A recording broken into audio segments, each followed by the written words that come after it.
I'm going to be talking about the huge problem of missing persons in Mexico and what is being done, or rather not being done, to tackle it. I'll mention two recent Mexican presidents, Felipe Calderón and Andrés Manuel López Obrador. Ladies and gentlemen, I live in Brussels, and as I move around the city, I often come across posters for missing persons, very often children. These posters are put up in public places, not least on public transport. And although there seem to be a lot of those posters around town, perhaps the numbers of missing persons here in Belgium are not that high, since I get rather used to seeing the names and faces over time. However, I'm sure that if I lived in Mexico City, there would be just far too many faces to remember. I say that because the number of persons registered as missing in Mexico passed the symbolic 100,000 mark in May 2022.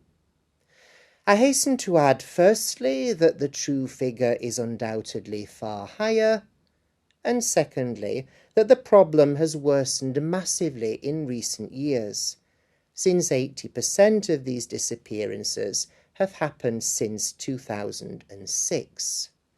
It was in that year that the then President Felipe Calderón launched his war on drugs, and between 2006 and 2012, an average of 8 people a day went missing. Now that might seem shocking enough, but those figures are dwarfed by the 25 daily disappearances that have been recorded since President Andrés Manuel López Obrador took office in 2018. So how then can all these disappearances be explained? People don't just vanish into thin air, do they? Well, experts believe that the explanation lies in the increase of gang violence. When President Calderón came to power, he declared a war on drugs, and this war entailed trying to capture those heading up the gangs involved in drugs trafficking. Now that's great in theory, but this backfired in practice, because deprived of their leaders, these gangs simply split into even smaller factions, each vying for control of a drug smuggling route. It's estimated that the number of criminal groups more than doubled between 2010 and 2020, from 76 to 205. This proliferation made maintaining law and order a much more complicated task. Who then are all these missing persons? Well, primarily gang members, mainly young men who fall victim to gang warfare, but not just them. There are also those who've witnessed gangs in action and who are killed so that they cannot testify against the gangs in court. And in growing numbers, there are also women and girls who are abducted and forced into sex work to make even more money for the gangs. But what are the authorities doing about all this then? Alas, not enough, if you ask the loved ones of those that have disappeared. Searches for missing persons are slow and often inconclusive, while bodies that are dug up often go unidentified. What's more, in only 2 to 6% of missing persons cases does a prosecution ever take place. On a more positive note, a national identification centre was set up in 2017 to help identify the 52,000 bodies that Mexico's forensic services have in their possession.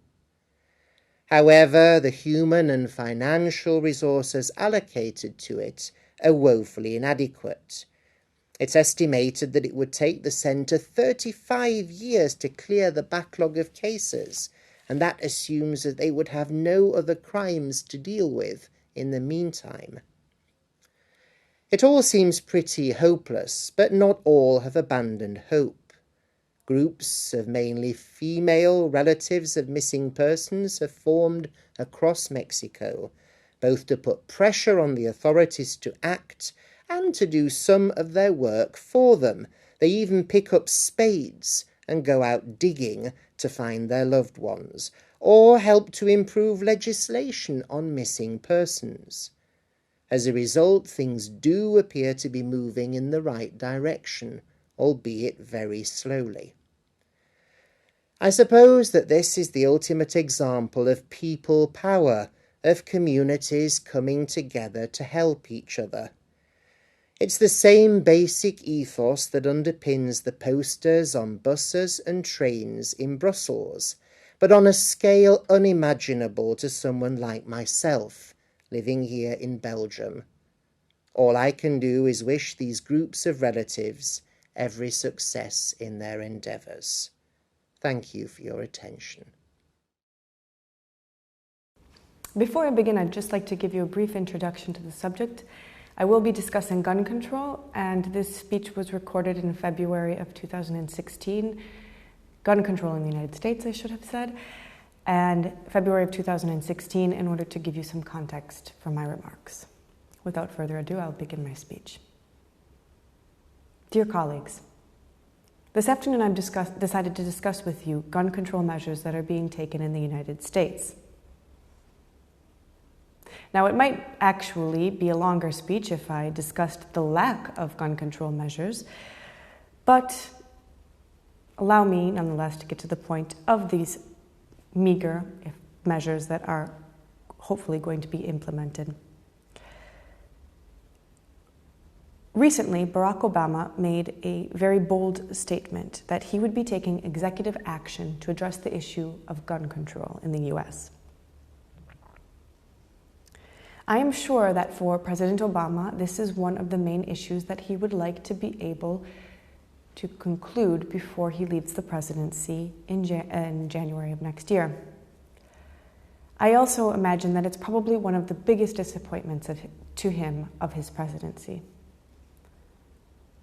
We all know that he was able to bring about near universal health care in the country, shore up the U.S. economy, and usher in a period of great social progress.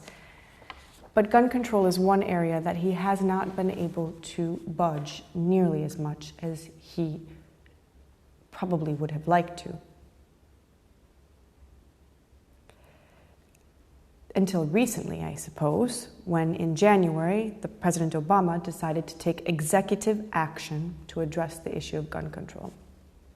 Now, he opted for executive action in order to get around the Republican majority in Congress. Through executive action, he does not need their approval of his measures. And as we all know, they would have very likely attempted to block any attempt at gun control. So in the month of January, as I mentioned, President Obama made a very emotionally charged statement about new measures to begin gun control. What do these consist in exactly? First, there will be mandatory licensing for the sale of firearms in the United States. In fact, often there are many sales of guns that fall completely under the radar by antique collectors or gun shows, on the internet, and of course, never mind 3D printers. So Barack Obama has, in his executive action, decided to try to make licensing of gun sales mandatory, meaning that there should be more transparency in who is selling what.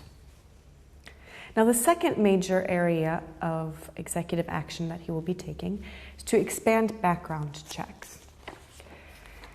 These background checks will apply to purchasers, and they will include a bit of scrutiny into the mental health record of the individuals who are attempting to purchase a weapon, as well as the criminal record of those individuals.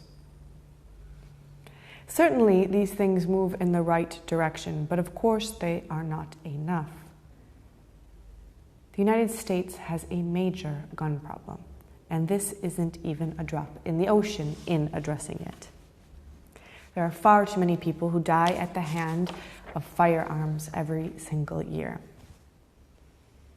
And it should suffice for us to think about the recent terrorist attacks in Paris, for example. 9 terrorists took part in those attacks, but in the US, sadly, on a single day in Connecticut, 1 individual was able to wreak havoc on a very similar level, proportionally.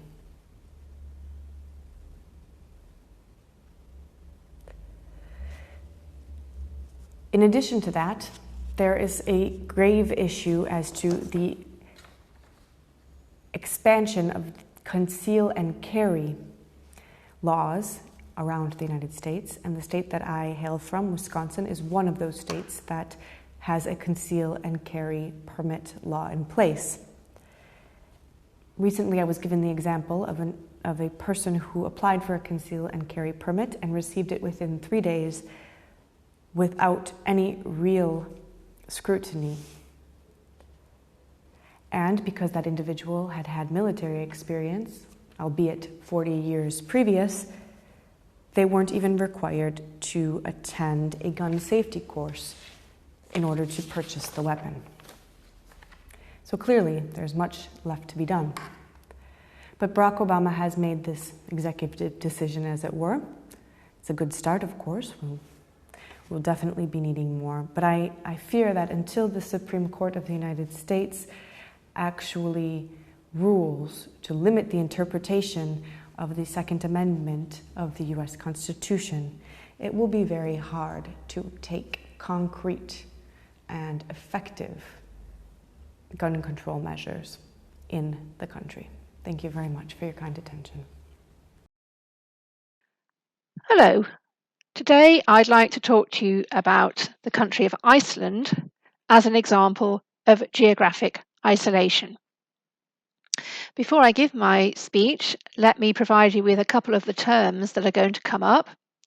I shall talk about the Old Language, which is the basis for modern Icelandic, and that is Old Norse. And I shall also be talking about patronymic and matronymic surnames.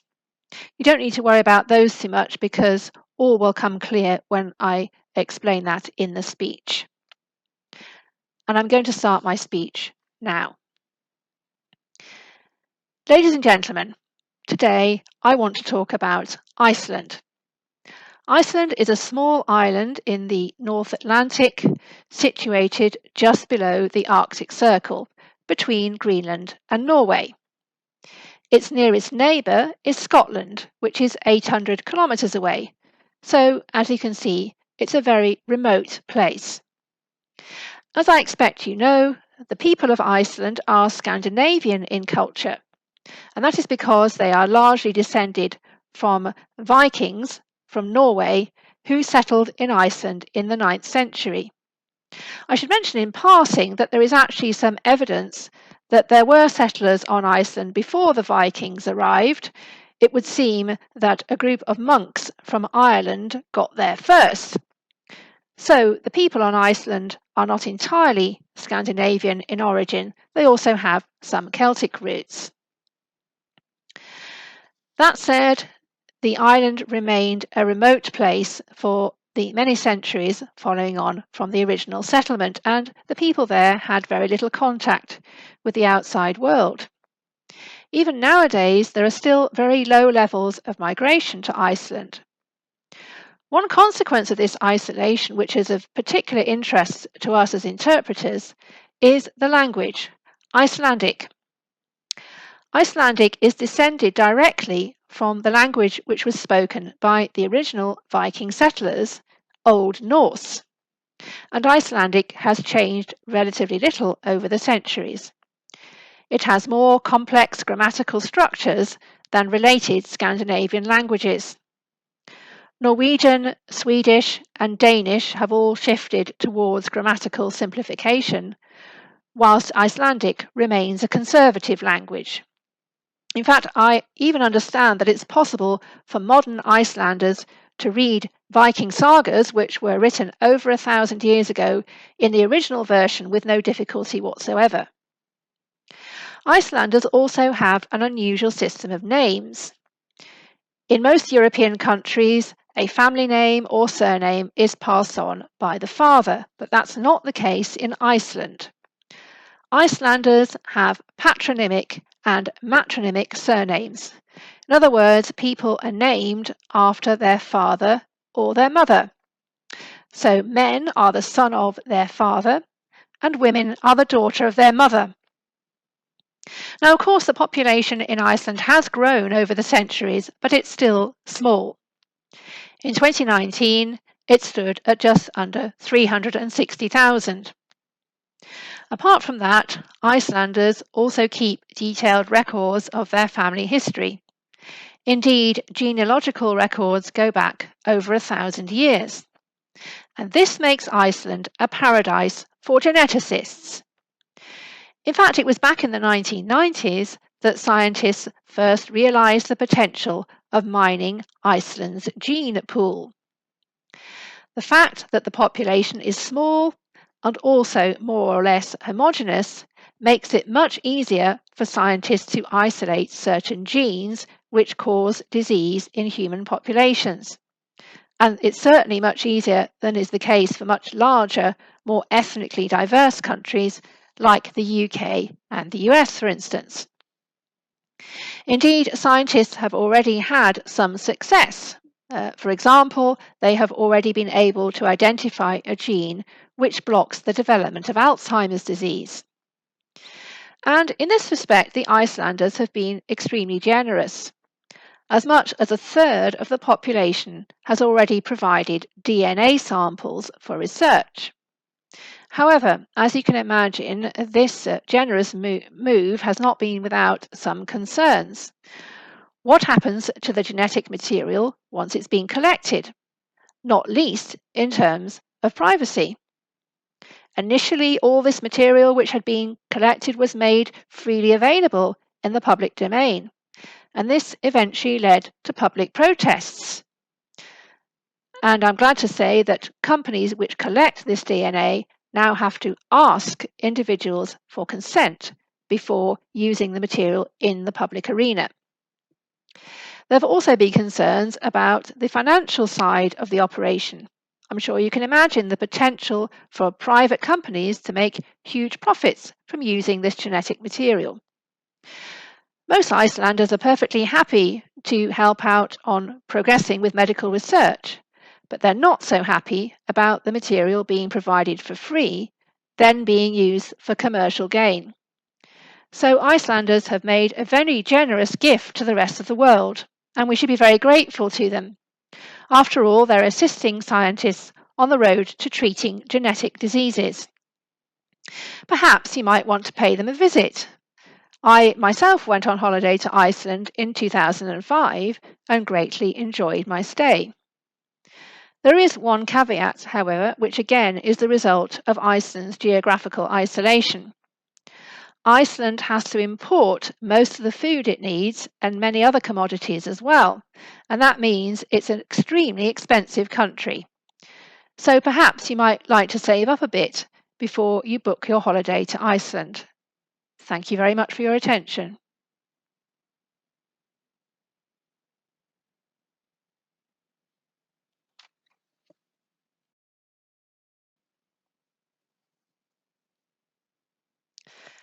Hello. Today I'd like to talk to you about Russia, China, and the new space race. Before I begin, let me give you some of the terms I'm going to mention. I'll refer to the Russian cosmonaut Yuri Gagarin. I shall also talk about the International Space Station. I'll be mentioning the invasion of Crimea and the militarization of space, and another term that will come up will be the word projectile. I'm going to start my speech now. Ladies and gentlemen, it's now over 60 years since mankind first ventured into space. In April 1961, Russia achieved the historic feat of sending the first man into space. The cosmonaut Yuri Gagarin was sent into orbit. He circled the planet and then returned to Earth. The 1960s, of course, was the era of the Cold War, a rivalry between the two great powers of the time, the Soviet Union and the United States. And this rivalry was reflected in what became known as the space race. The two nations competed throughout the 1960s, and of course, in 1969, the Americans put the first man on the moon. Space exploration has continued ever since, largely on the part of the United States and Russia, but they have actually joined forces. For instance, they've been working together on the International Space Station, which was launched in 1998. Indeed, for the last decade, American astronauts have been transported to the International Space Station using Russian rockets. However, the International Space Station is now coming to the end of its lifespan and is due to be decommissioned in 2028. Now, there may well be a new space station to replace it, but the context of space exploration is now undergoing considerable upheavals. It seems that the United States and Russia are now being joined by a third major power in space, namely China. So now there is a new space race. On the one hand, we have the United States, and on the other, its two rivals, Russia and China, which are actually teaming up with each other. In 2014, Russia and China signed a friendship agreement. This agreement actually encompassed a number of areas, not just space exploration. For instance, it was designed to boost trade to increase commercial ties. And not only that, there was also an element concerned with energy. Russia, for instance, has been sending oil and gas to China through a pipeline. The fact that the agreement was signed in 2014 is no coincidence, ladies and gentlemen, because in that year, the Western powers, including the United States, imposed sanctions on Russia following its invasion of Crimea. The imposition of sanctions, however, had unintended consequences because it meant that the Russians decided to look for friends further to the east. Now, Russia and China do have much to gain in this new cooperation in space. After all, the Russians, as we've seen, have over 60 years' experience of working in space, and so they have a lot of technological expertise. The Chinese, on the other hand, lack that expertise, but they more than make up for it in cash. They have the money to fund expensive projects in space. In fact, in spring of 2021, Russia and China agreed that they would set about designing and building a base on the moon. Both nations claim that they are engaged in space exploration for peaceful purposes, but is that actually true? Well, of course, they would certainly both benefit from the technological developments associated with space exploration, but I fear that there is also another motivation. Unfortunately, ladies and gentlemen, it seems that the existing rivalry between major powers on Earth is now moving into space. In fact, China has quite clearly said that its goal is to become the dominant power in space. Well, how might it do that? What it's looking for is control over the rules which govern the various satellites in orbit around our planet. I don't have to tell you how important the role of satellites is in so many aspects of our lives, so I'm sure you'll recognize that this is pretty serious. And what the Chinese are looking for in particular is control over surveillance satellites, because it's that type of satellite that will allow them to monitor what people are doing on the ground. And there are other worrying developments, not just the issue of satellites. What we are seeing here could potentially lead to a militarization of space. And I'm really not being alarmist here. For example, in 2007, China launched a missile with the intent of destroying a satellite. And it's not just the Chinese who've been doing that sort of thing. In 2020, Russia launched a projectile from a satellite which was already orbiting in outer space. So all of these developments, I'm sure you'll agree, are rather worrying. But will the friendship between Russia and China endure? In the past, it has to be said that China and Russia have had a rather rocky relationship. After the Second World War, they did indeed cooperate as fellow communist states. But in the 1960s, they fell out with each other, and the disagreement was so serious that it actually led to a war on the border between Russia and China in 1969.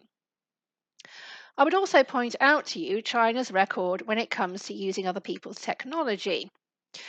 Russia may well provide the technology to begin with, but then the Chinese will, no doubt, catch up on the technological front, and they may well decide that at that stage they don't need their Russian friends anymore. In any event, what is happening in space will certainly affect all of us in the coming decades. So to conclude, I would suggest that it's definitely worth keeping an eye on developments in this area. Thank you very much for your attention.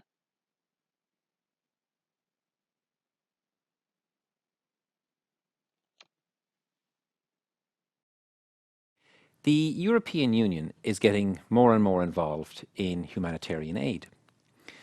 The EU has helped many countries recover from conflict. Three that spring to mind are Afghanistan, Cambodia, and Bosnia. Now, if you're going to help a country recover from conflict, what do you need to provide? Well, in the immediate term, we're talking food, and then shelter. And then you get organized and you start thinking about healthcare, schools, roads, and you may even need to help support a police force. And apparently, in the future, something else we will be taking with us when we go to these places is a little green plant that has been developed by the University of Copenhagen. Now, what is this plant? Is it a miracle crop? Well, no. Apparently, you can't eat it. You can't feed it to your animals. It's not very pretty, and you can't even smoke it. So what is the purpose of this plant? Well, apparently this plant will be very useful in detecting landmines. Let's look at the situation of landmines in the world. There are between 45 and 50 million landmines in the ground right now, waiting for somebody to step on them. A third of the world's nations are host to landmines, hidden landmines. And every year, some 15 to 20,000 people are killed or maimed by a landmine. And they're persistent. They stay in the ground and they wait. Here in Belgium, people are still dying from mines that were planted in World War I, nearly 100 years ago. UNICEF says that 40% of the victims of landmines are children under the age of 15, because when they find these things, they think they'll be nice to play with. The presence of landmines in the ground affect every aspect of life. Landmines effectively put a stop to farming in a whole region, which means that refugees who might otherwise be able to return to their land because perhaps the conflict has ended or has moved on to another region, but these refugees can't go home because their land cannot be farmed, and if they go home, they will starve. So better to stay in the refugee camp where they have access to humanitarian aid. The UNHCR tells us that some 25 million people are at risk of landmines right now. So if we want to develop a region, if we want to see life return to the place, if we want to see the people develop an economy and prosper, we simply must clear the landmines. How can you clear landmines? Well, historically, there was a very easy way, and it was used a lot in World War II, which is you arrive with your army, you round up your civilian your enemy civilian people, you round up some political prisoners, and you march them in front of your army through the minefield. Highly effective, but very nasty, of course. A more modern, acceptable method is you simply get down on your hands and knees and start sticking a knife in the ground looking for the mine. And that is about as high-tech as it gets at the moment. In doing this, a mine clearance operative can clear about 2 square meters a day, safely. It's not very much, and you can understand that operating in that way would take a long time to clear mines out of a country. This is where our friend, the ugly green plant, comes into the story. It's been developed at the University of Copenhagen, and it's been genetically modified so as to react to a chemical which is emitted by explosives. So if a landmine is in the ground, it will start emitting chemicals which this plant would react to. And the plant, instead of staying green, will think it's winter and start changing color. So the green plant will go red in the presence of explosives. Of course, someone has to go into the minefield and plant the seeds, which brings us back to our original problem of farmers can't access their land. So what you do apparently is you spray the seeds using something very similar to a snow machine. You can spread it over a whole area. You can spray it by aircraft or from helicopters. The plant will take root, is quite persistent, will grow in rough terrain. And as it grows, it will grow as a green young plant. However, as weeks go by, it will detect explosives in the ground and will think it's autumn and go red. So in a field full of this green plant, everywhere you see a red patch, you know there are explosives in the ground. And you can send your mine detecting people directly to that spot, and thus increasing the speed of the mine clearance operation. So the mine's out of the ground. Fantastic. But there's another problem. As I've said, the plant is very tenacious. It will grow in very rough terrain. Its roots go very, very deep. It will survive on very little water. Once the mines have been cleared, the plant is of no use whatsoever. So the farmer now has a problem in that his land can't be used because it's been destroyed by this weed. But that, as they say, is the lesser of two evils, and at least that's a problem that can be fixed.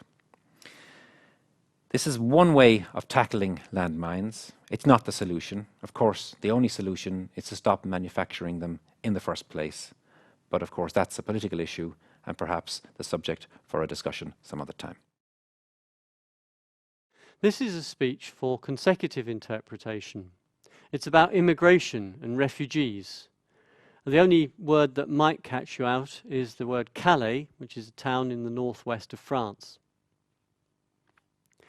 Ladies and gentlemen, the European Union rules governing migration lay down that refugees looking for political asylum must request this asylum in the first country that they enter in the European Union. Now, I think that for most genuine refugees who are fleeing from political or religious persecution, they probably don't really mind very much which country they end up in, as long as once they get there, they are safe from whatever it was they were running away from. Now, there are all sorts of problems involved in the processing of refugees. The main one very often is just deciding whether a particular applicant is a genuine refugee or not. But usually, genuine refugees are accepted in the European Union and can be resettled in member states. However, there is a second group of migrants that is more choosy about where they want to end up. And many of these people are actually trying to get to the United Kingdom. There are various reasons for this. To begin with, most of these people have English as their one and only foreign language, and so they'd like to go and live somewhere where they can speak that language. Secondly, Britain has quite a large number of different minority groups already settled in the country, and maybe these migrants have already got family or friends living somewhere in the UK. Thirdly, it is generally considered that the British social security system is more generous to migrants than most other EU social security systems are. The big problem for many of these refugees, though, is that they can't afford to come to the European Union by air, but instead they come overland. They slip into the EU across one of the long land frontiers, for instance, the frontier with Ukraine, or possibly between Turkey and Greece. And these frontiers are very difficult to police. They run for hundreds or even thousands of miles in some cases. Once they get into the European Union, then they work their way right through the various member states, where they are no longer checked, largely because of the Schengen Agreement, to which many of these member states have signed up. And then they reach the port town of Calais, on the border between France and the United Kingdom. Now, this is nothing new. For over a decade, refugees and migrants have been travelling across Europe, arriving at the British border in Calais and getting stuck because the UK authorities will not let them in. As a result, they settle in Calais, and they have settled very often in shanty towns. One was set up just outside the town of Calais, and 7 years ago it was forcibly closed by the French police on order of the then Minister of the Interior, a certain Mr. Nicolas Sarkozy, who of course we all know very well as France's president today. He, at the time, 7 years ago, proudly stated that this would be the end of the problem. But unfortunately for him, he was wrong. All that happened was these people just moved somewhere else near Calais, and a new tent camp was set up. Recently, the French police cleared out this camp as well. They arrested 150 people and so-called processed them, which meant that they were returned to the country which they had first entered the European Union, because that is where they were supposed to make their claims for asylum. But this won't solve anything, ladies and gentlemen, because it's only a matter of time before these people come back to Calais all over again. Now, the British authorities can't possibly accept all the refugees that would like to come in. And even if they were to make a gesture today and say that they would accept all those who are sitting in these temporary camps in Calais, it would only be a stopgap solution, because all too soon more waves of people would come in from the south and the east. So perhaps what we have to do here is to really see what these people are looking for. They can be a very useful source of labour in many member states, especially those where young people are becoming a rare commodity. If they want to be really fussy about where they end up, especially those who are claiming refugee status, then I would suggest that perhaps there is a big question mark surrounding the genuine nature of their refugee claims. And in that case, they probably don't really need asylum at all. Thank you. Hello, I'm going to talk about French colonialism, and there are two or three historical references I'd like to warn you of. So I'm going to refer to Napoleon and also to the French Revolution of 1789. And lastly, I will refer to Haiti, the state in the Caribbean. Okay, so if that's clear, we can start. Over the last 500 years, we've seen European states expand their influence across the globe by colonialism. And France is often seen as occupying second place in this process, behind the British Empire and its spin-off, the United States of America.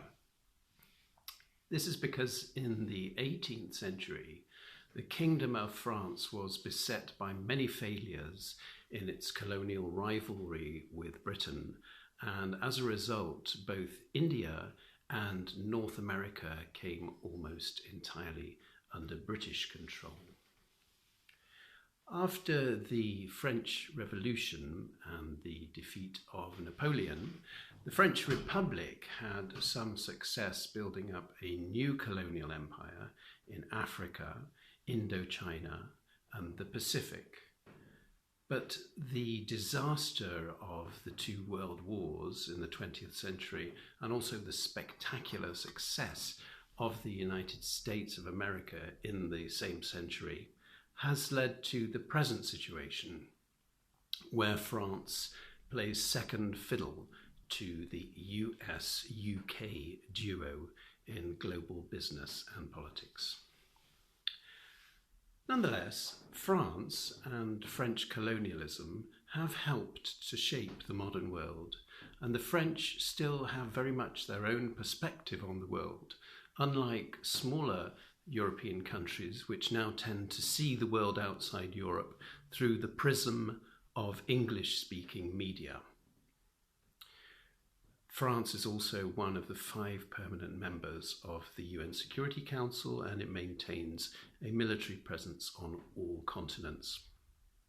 And the history of French colonialism is also interesting, I think, in the context of the recent resurgence of controversy about racism in the West and the Black Lives Matter movement. The ideals of the French Revolution in 1789 were encapsulated in the 3 words liberty, equality, and fraternity. And indeed, these 3 words still constitute the motto of the modern French Republic.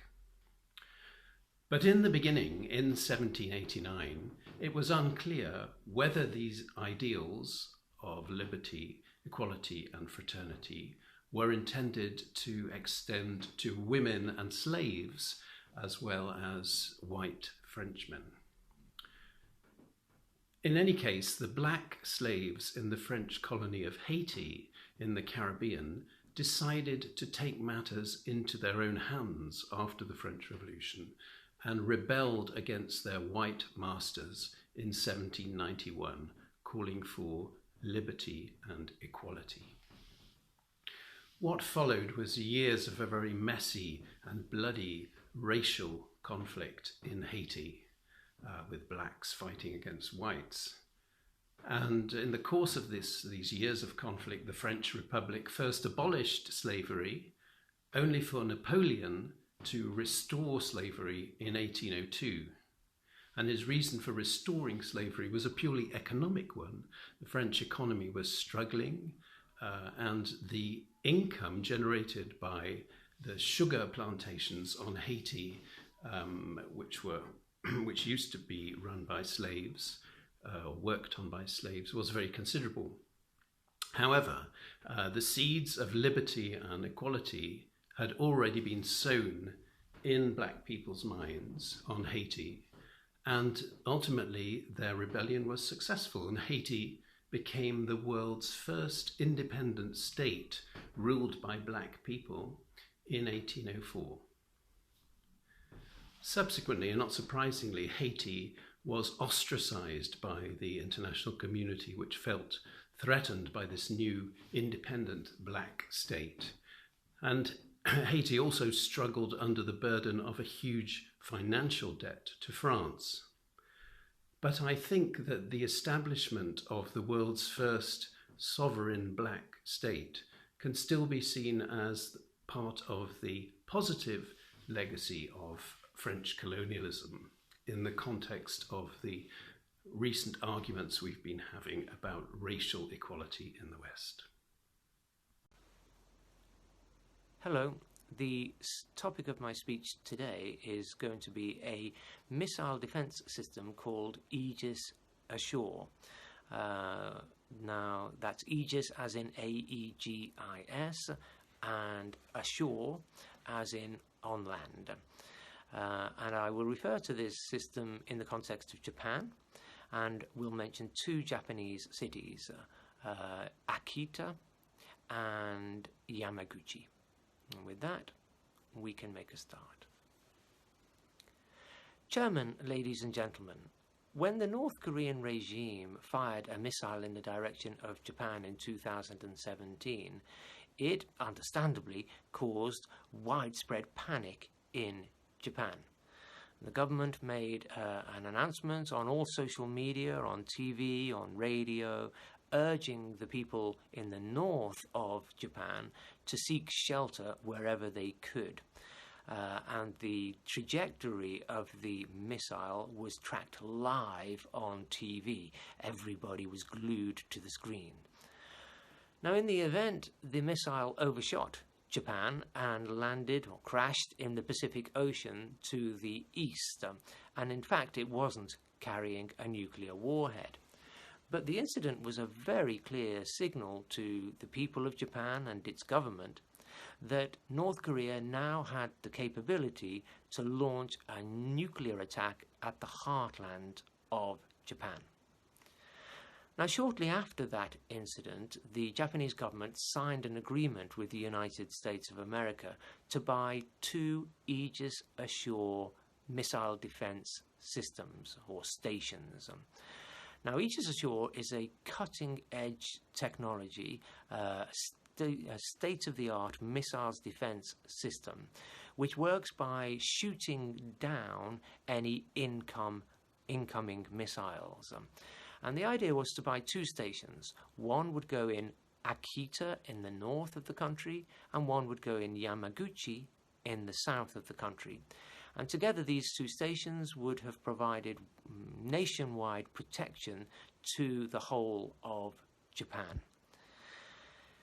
However, last month, the Japanese government announced that it was going to cancel the order for the 2 stations, and it gave a couple of reasons for that decision. Firstly, it said there had been very strong local opposition from the inhabitants of Akita and Yamaguchi to the 2 stations. Perhaps not surprisingly, the inhabitants of these 2 cities were not too keen on the idea of having an Aegis Ashore system right on their doorstep, which would make them a prime target for any nuclear attack by a hostile power. They would literally be in the firing line. But the second, and I think probably more substantive reason for the cancellation was that it was too expensive. The Japanese government would have had to pay $4.2 billion to buy them, and Japan already has a very, very high level of debt. Debt to GDP is around 230%, and it's not going to get any better anytime soon thanks to the COVID pandemic. So as I say, for these reasons, the Japanese government cancelled the order. And you may be thinking to yourself, well, big deal. Why does that matter? Well, it matters because Japan made this decision not because it thinks that the North Korean threat has gone away. On the contrary, the Japanese government is still very worried about the development of nuclear capabilities by the North Korean regime. What it has done is to change its stance from a defensive to an offensive approach, because it is now considering buying cheaper technology to invest in what is known as first strike capability. In other words, missiles that could be launched preemptively from Japan to strike missile launch sites in North Korea before they can even launch their missiles. Now that is a big deal because ever since World War II, Japan has had a constitution which expressly forbids the government from investing in military expenditure or military deployment for anything other than defensive purposes. If Japan now adopts this more offensive, aggressive stance, it will mark a watershed in Japan's foreign policy. And a more aggressive Japan will mean one more factor of instability in a very vulnerable part of the world. And that is not something many people welcome. it will create more instability in an already potentially volatile place of the world, and that can't be a good thing. Thank you for your attention. Good afternoon. I'll start with a brief introduction before I begin my speech. Today I'm going to be talking about raccoons, which are small mammals native to North America. A few years ago, the EU decided to list raccoons as an invasive alien species because they pose a threat to European wildlife. I'll be talking a little bit about the situation that led to this decision, and I'll also be making reference to an animal welfare organisation that goes by the name of Vier Pfoten, or in English, Four Paws. And my speech begins now. Good afternoon. When I first moved to Brussels a few years ago, I was rather taken aback by the volume of traffic and the sheer scale of urbanisation. Now, I've always lived in large towns or cities, but they've tended to be of the leafier, more tree-lined variety. Therefore, for me, the one and indeed only advantage of lockdown this past year has been to see wildlife returning to my corner of town. Late at night, I've caught frequent glimpses of foxes slinking down the deserted road. And since my neighbour put out feed-in stations, they've been attracting a variety of bird life. The other week, however, I was rather surprised to read an article in a local newspaper about sightings of raccoons in Brussels. Now, I don't know if you can picture a raccoon in your mind's eye, but these are very cute-looking creatures indeed. They are small mammals about the size of a domestic cat, with thick fur, big brown eyes, and distinctive markings around their mouth that make it look like they are complying fully with the COVID restrictions and wearing their mask. But why have they hit the headlines? Well, because raccoons are not native to Belgium, or indeed to Europe. They hail from the rivers and forests of North America. Raccoons were first introduced into Europe in the 1920s, where they were farmed for their fur in Germany.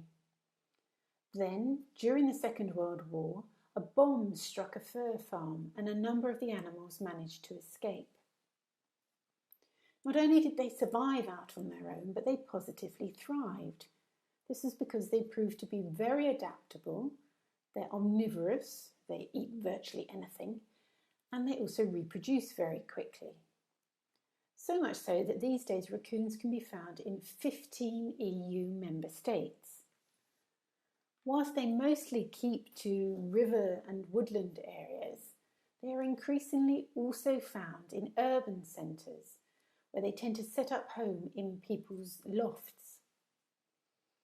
Unfortunately, however, raccoons have proven to be very poor house guests and can wreak havoc on your home. And this is obviously very costly and annoying for both homeowners and insurers alike.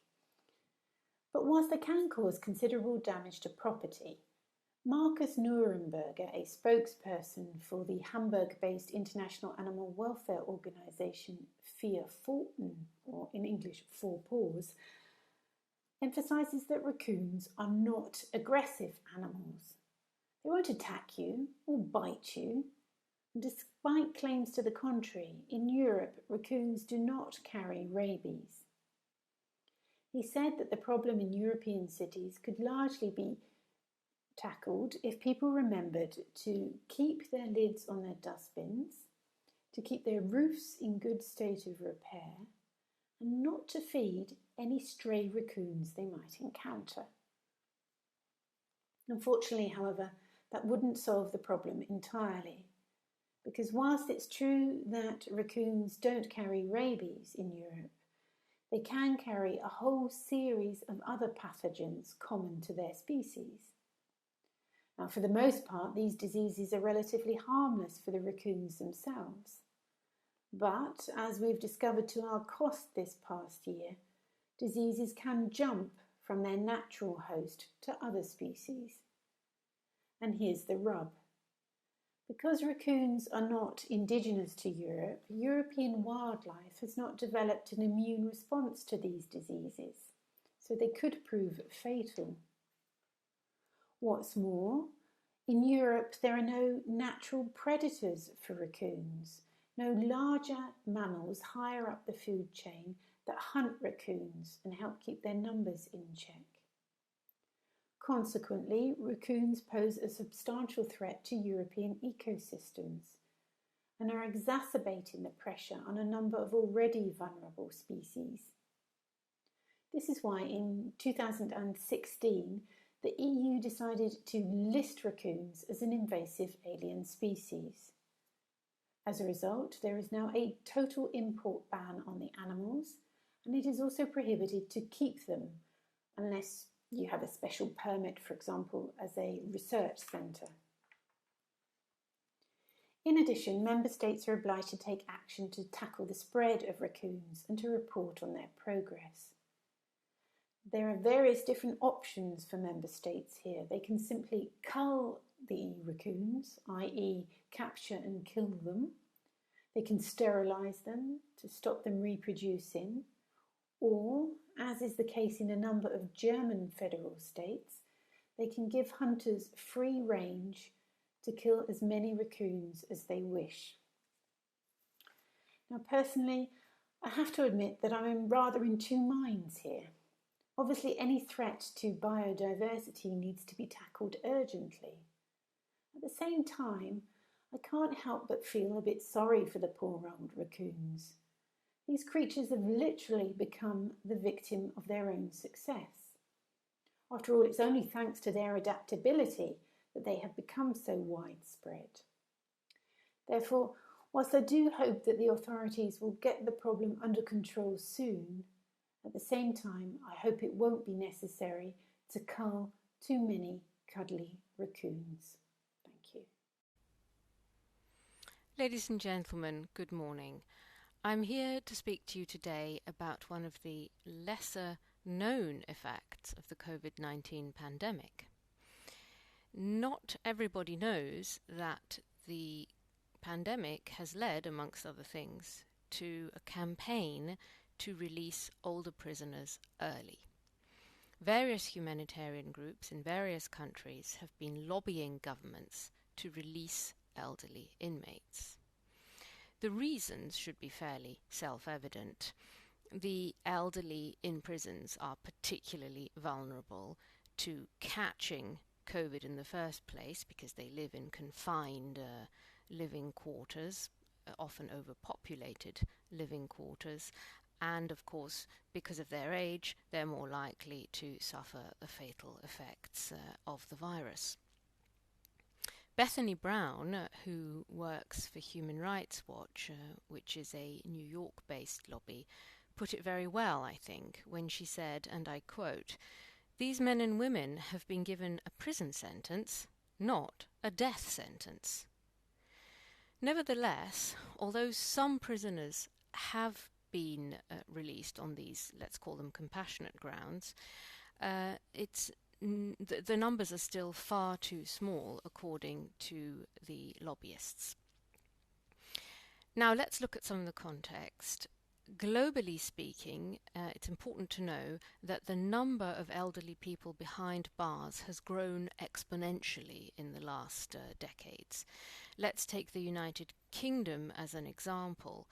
In 2020, the over 60s made up 6% of the prison population. Now, I hear you say that doesn't sound like much, 6%, but you have to take into consideration that that figure is up 243% since 2002. Another example I could cite is Japan. Now, in Japan, the prisoners who are over 60 years of age now account for 20% of the prison population, and you have to consider that that figure is up 50% on what it was in 2002. It is true that populations as a whole in the richer world are aging, and you could say that that is simply reflected in the prison populations. But demographics are not the only factor. They're not the only reason why we're seeing more elderly people behind bars.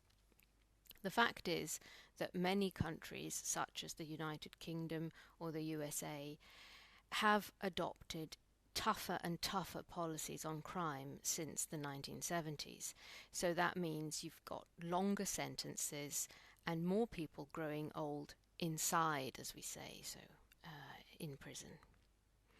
To look at Japan again, there's been a very steep rise in petty crime, shoplifting, for example, because a lot of elderly people cannot afford, unfortunately, to live on their pensions. There are even cases of people who have committed petty crime in order to get behind bars where they feel that they will at least be fed. But, as I think we can all assume, prisons are not suitable environments for the elderly. They're not nursing homes. Most prisons will have been built to house healthy young men. Let's face it. Guards, prison guards and staff may be trained in discipline and security, but they're not trained in nursing. Old age prisoners age at least as fast as people in the community at large, and they often have higher rates of chronic problems such as dementia or incurable disease such as cancer. Now,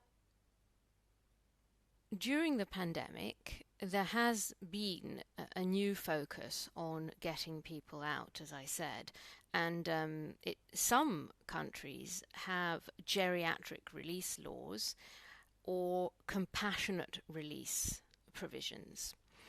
However, even where those laws exist, they are substantially underused. And they're underused because the elderly are not welcome often in the community. They are considered to be beyond the point of return. So there's a feeling that elderly prisoners it's too late for them to re-enter society. So there's very little encouragement, if you like, from society to release these prisoners early. And that despite the fact that their repeat offence rate is actually very low. It's only 2 to 4% of the elderly who are repeat offenders. The other problem is that countries tend not to have a national strategy for this. Certainly the UK and the USA don't have national strategies, and that means that you get improvised solutions, improvised arrangements with very varied results. The pandemic has certainly helped to focus minds on these issues, and that's good. We must remember that the pandemic is taking a massive toll on budgets, national budgets, and that means that more and more governments are considering new and sometimes extreme solutions. They're considering putting fewer people in jail in general. They're considering possibly shorter prison sentences, or indeed they're considering taking a prisoner's age into account in sentencing, in deciding how long the sentence will be. For example, Russia, the Ukraine, Romania are countries in which life imprisonment is in fact limited if the person is over 65 years of age. It will be interesting to see what policy changes emerge in the area of handling elderly prisoners from the pandemic. I suspect it may be one more instance of unexpected fallout, if you like, from COVID-19 and the ensuing crisis. Thank you very much indeed. Good afternoon. I'll start with a brief introduction before I begin my speech. Today I'm going to be talking about World Bicycle Day, which was established by the United Nations a few years ago. I'll be explaining why the UN is promoting cycling, and I'll also be looking a little bit at the history of the modern bicycle. My speech begins now. Good afternoon. When I was a little girl, and indeed a stroppy teenager, my maternal grandmother was wont to say that every young lady needs a hobby. Now, I suspect she would have liked to see me become an accomplished pianist or a gifted seamstress. Sadly, however, I have no such talents. Instead, my favourite pastime has always been cycling. Not only am I a keen recreational cyclist, I also like to keep abreast of cycling news, whether that be the highlights of the Giro d'Italia or new gadgets that I can attach to my bike. This morning, therefore, I was rather surprised to hear on the radio that today, the 3rd of June, is World Bicycle Day. That was certainly news to me. On investigation, I found that World Bicycle Day was established by the United Nations in 2018. It aims to celebrate the bicycle and promote cycling as a sustainable means of transport that can contribute to the goals of Agenda 2030 and the Paris Agreement on climate change. Now, you might be wondering how the humble bike can achieve such lofty aims. So let's look at a few examples. Sustainable Development Goal 11 concerns sustainable cities and communities. By increasing the number of cyclists on the roads and reducing the number of cars, we can help relieve congestion and improve the air quality in our towns and cities, thus making them more sustainable. Sustainable Development Goal 10 concerns the reduction of inequality and the promotion of inclusion. The humble bicycle, as a simple and affordable means of transport, can enable people living in remote or vulnerable communities to access schools, healthcare facilities, and employment opportunities that might otherwise quite literally be beyond their reach. SDG 3 concerns good health and well-being. As you probably know, the World Health Organization recommends that adults perform a minimum of 150 minutes of moderate physical activity a week. Cycling just 10 to 15 kilometers an hour on flat terrain counts as moderate physical activity. And the good news is that you don't have to spend all weekend out on your bike, unless of course you want to. A study conducted by the University of Glasgow and published in the British Medical Journal in 2017 found that people who commute to work regularly by bicycle are at significantly lower risk of contracting non-communicable diseases, those dreaded comorbidities we've heard so much about recently. The researchers followed 250,000 commuters over a 5-year period. And the results clearly show that, all else being equal, commuting by bike reduces your risk of heart disease by 46% and of various cancers by 45%. So as you can see, there are plenty of reasons to promote cycling. Now let's look at the bike itself. The first prototype to the modern bicycle was designed and built in Germany in 1817. It was a precarious contraption with wooden wheels, no pedals nor brakes. Similar, in fact, to the balance bike that small toddlers use before they learn to ride a proper bike. In the following decades, minor improvements were made to the initial design, but essentially the early bike remained the preserve of a privileged few, specifically upper-class men. It was only in the late 1880s, with the introduction of the Rover safety bike, that cycling really took off. The Rover not only had much smaller wheels, it also had gears and a drive chain. What's more, it was mass-produced, making it much more affordable.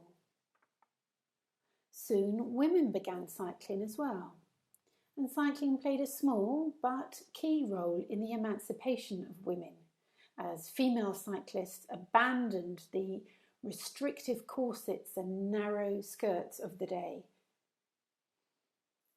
By the 1920s and 30s, the sight of a woman on a bicycle was rather common in the United Kingdom, and indeed the suffragettes used their bikes to travel around the country and spread the message of emancipation.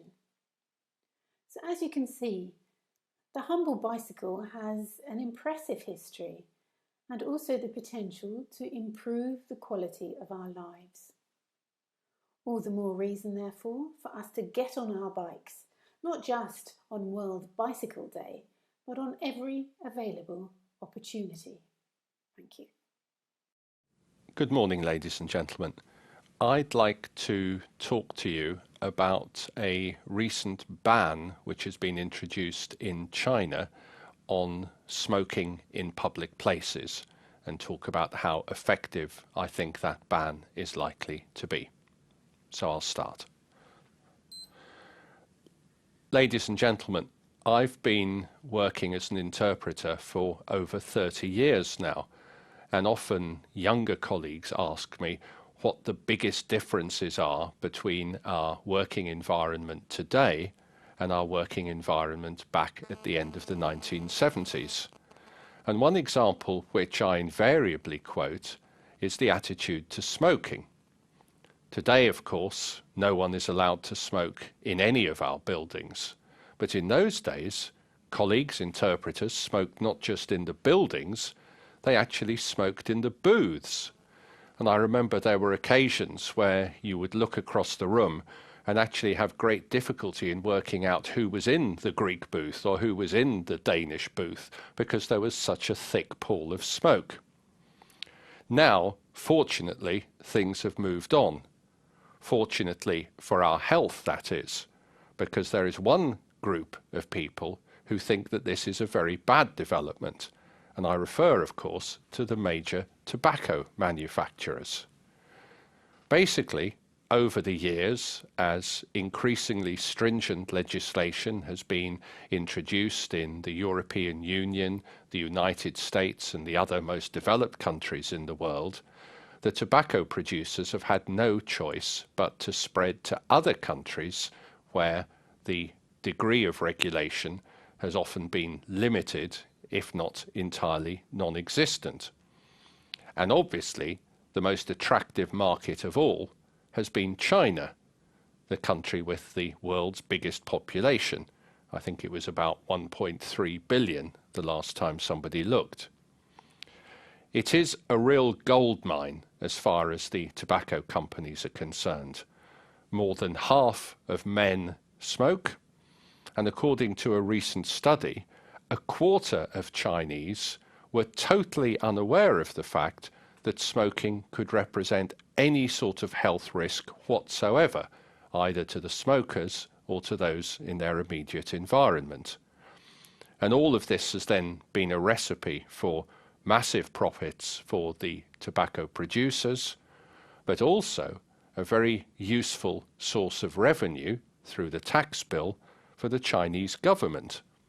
And I read somewhere, although I must admit I have some difficulty in believing this, that 10% of all revenue to the Chinese government was made up of tax on tobacco products. So last year, when a ban was introduced on smoking in public places, many people hailed this as a historic change. And obviously it's something to be welcomed.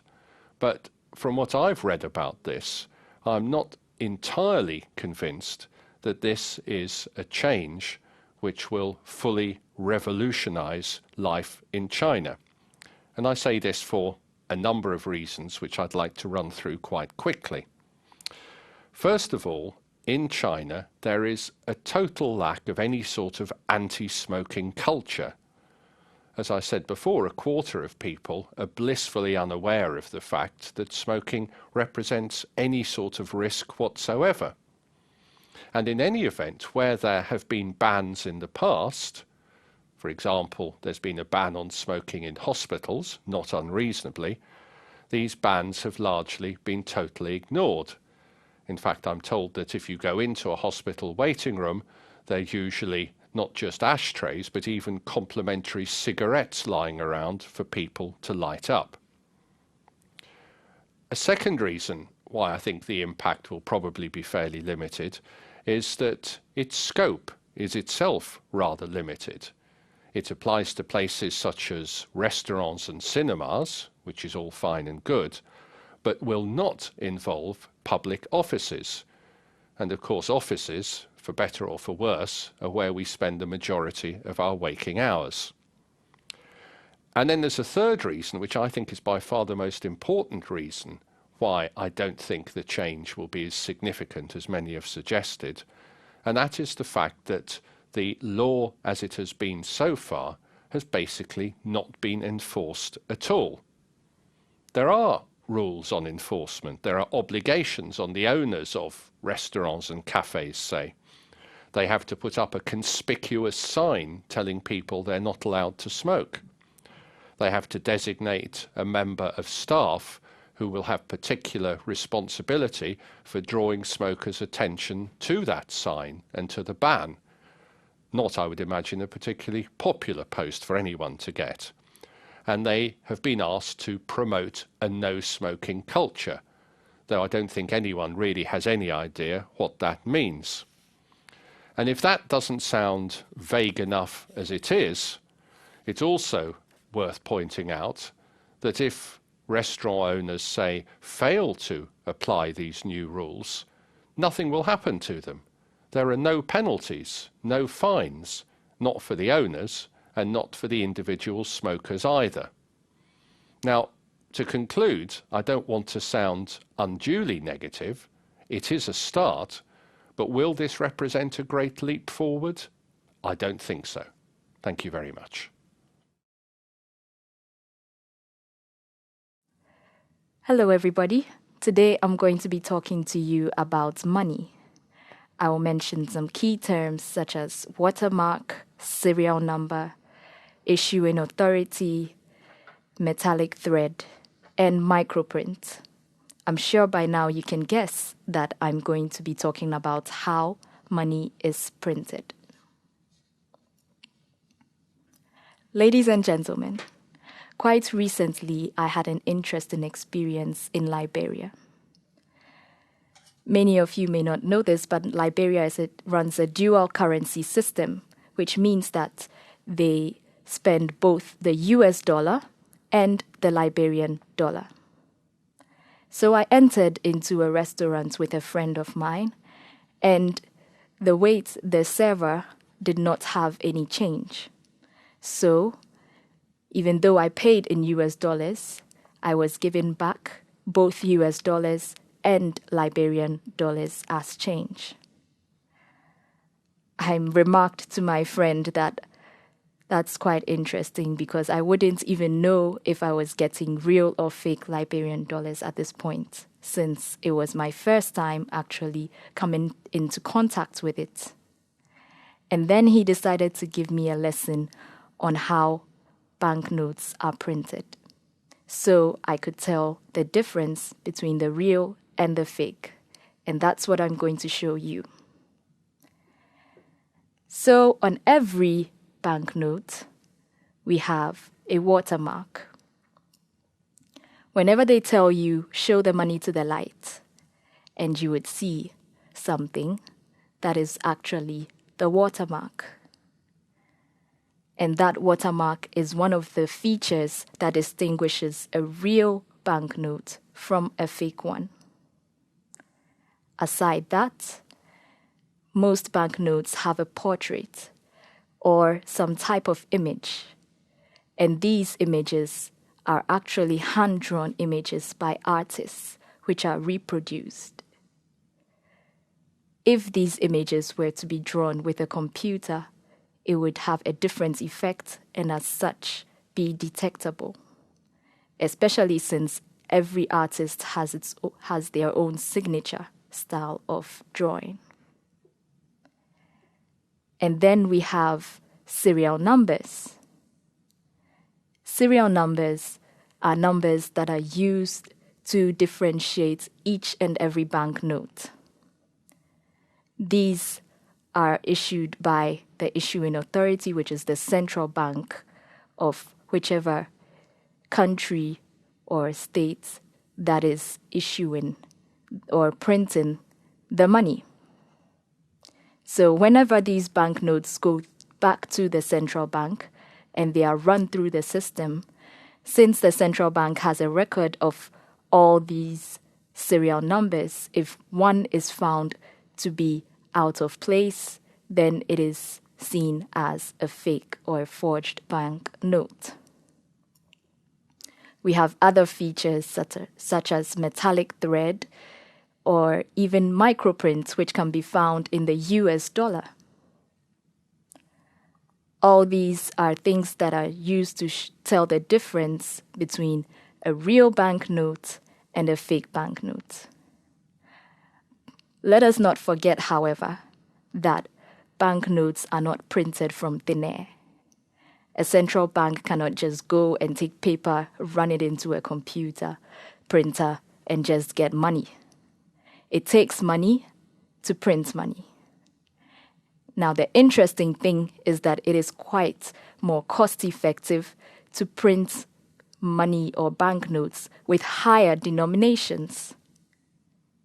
The reason being that if you were to print $1,000, you would need fewer $100 notes to get those $1,000 than if you were to print, say, $10.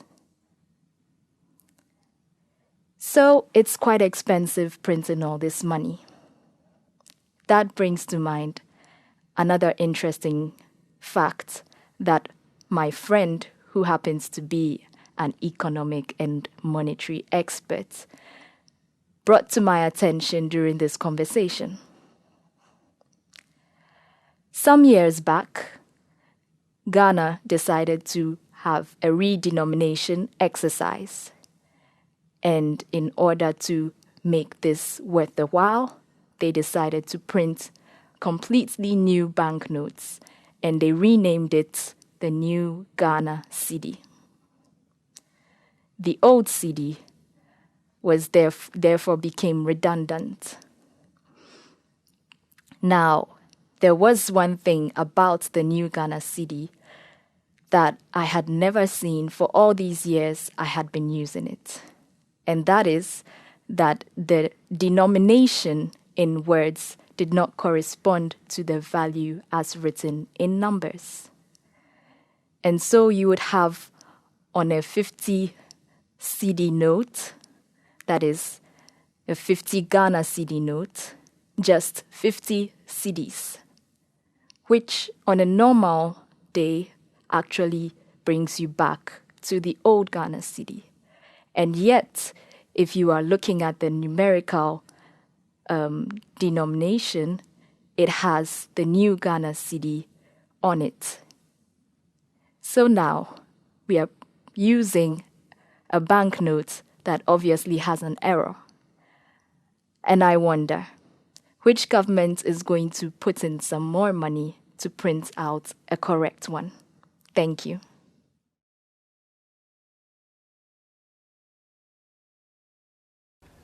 In the wake of the Me Too movement, which saw a wave of accusations of sexual harassment against a number of high-profile individuals in the media sector and various other sectors, we began to hear a lot about what has been termed toxic masculinity.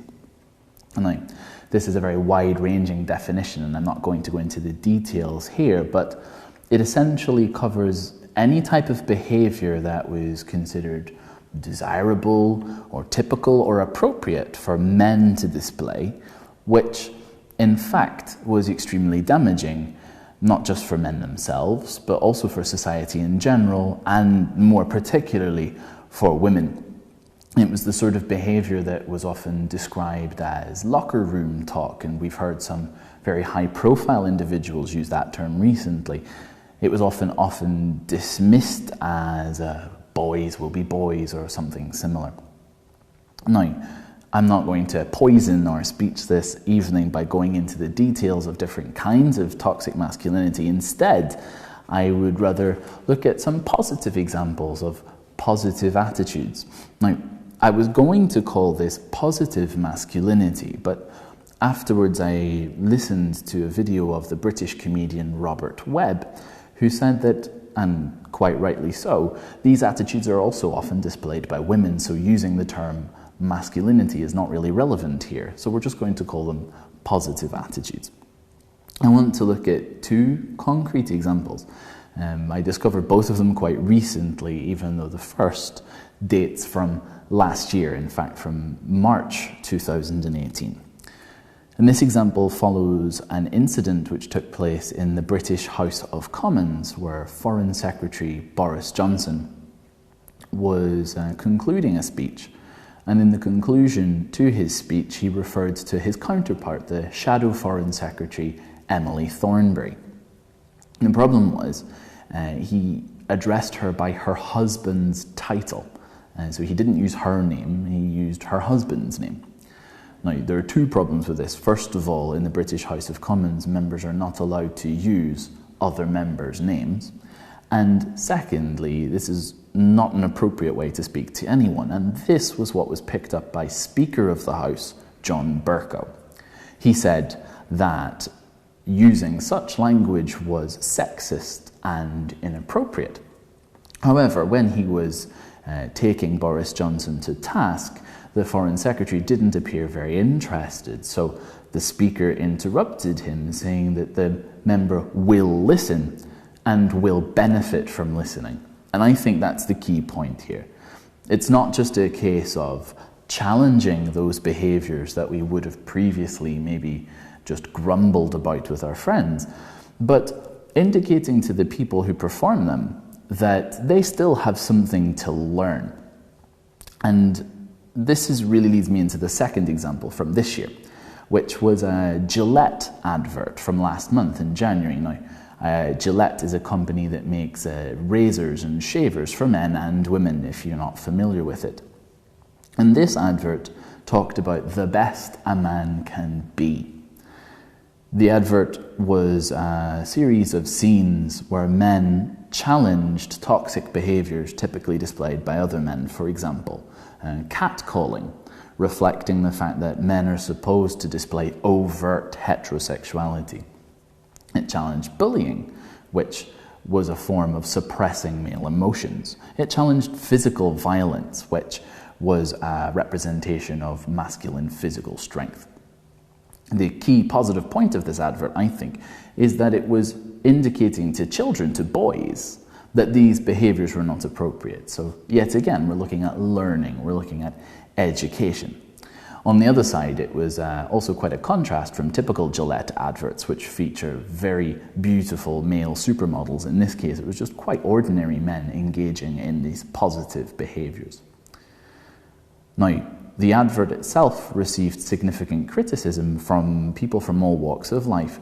Many described it as emasculating, saying that men were no longer allowed to be men. Some said that it didn't go far enough and encouraged Gillette to put its money where its mouth is, saying that it's all well and good making these advertisements, but until women's razors are as cheap as men's razors, then what's the point? and some even accused them of hijacking social justice issues to make a profit. Now, maybe you agree with these points, maybe you don't. I think the key point here is conversation, and the idea that we have to learn a new way to behave. We have to go beyond passive and tacit disapproval, or even just grumbling to ourselves or to our friends, and move towards active condemnation and actively calling people out for behaviours which are not only inappropriate, but also dangerous. And if we can convince our young people and our young boys that these positive behaviours are desirable and admirable in their elders, then perhaps we might have a brighter future. Thank you.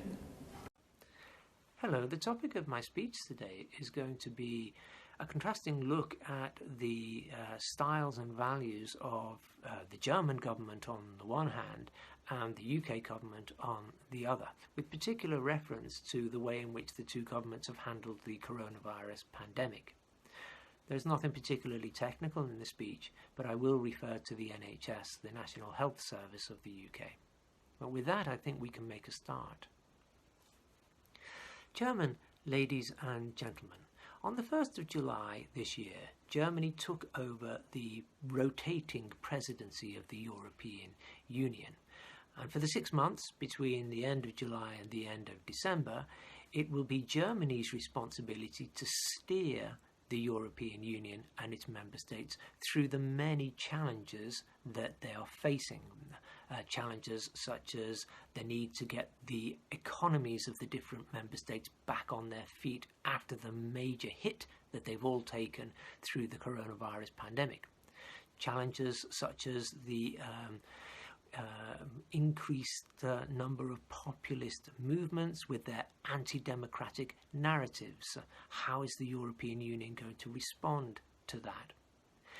And last but not least, the German government will also be responsible for handling the negotiations to finalise a Brexit deal with the UK, so that the UK would finally be able to leave the European Union at the end of this year with a deal causing the least possible disruption.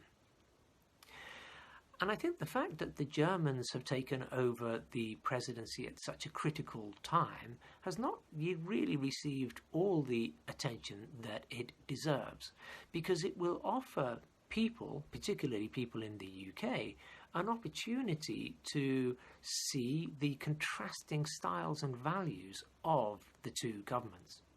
And I have to say that if the way in which the coronavirus pandemic has been handled by the two governments is anything to go by, then that comparison is not going to be particularly favourable to the UK. Let me start by giving you some figures. As of the beginning of September, the UK, with its population of 68 million people, had had 336,000 cases of coronavirus. Germany, with its population of 83 million, had had just 245,000 cases.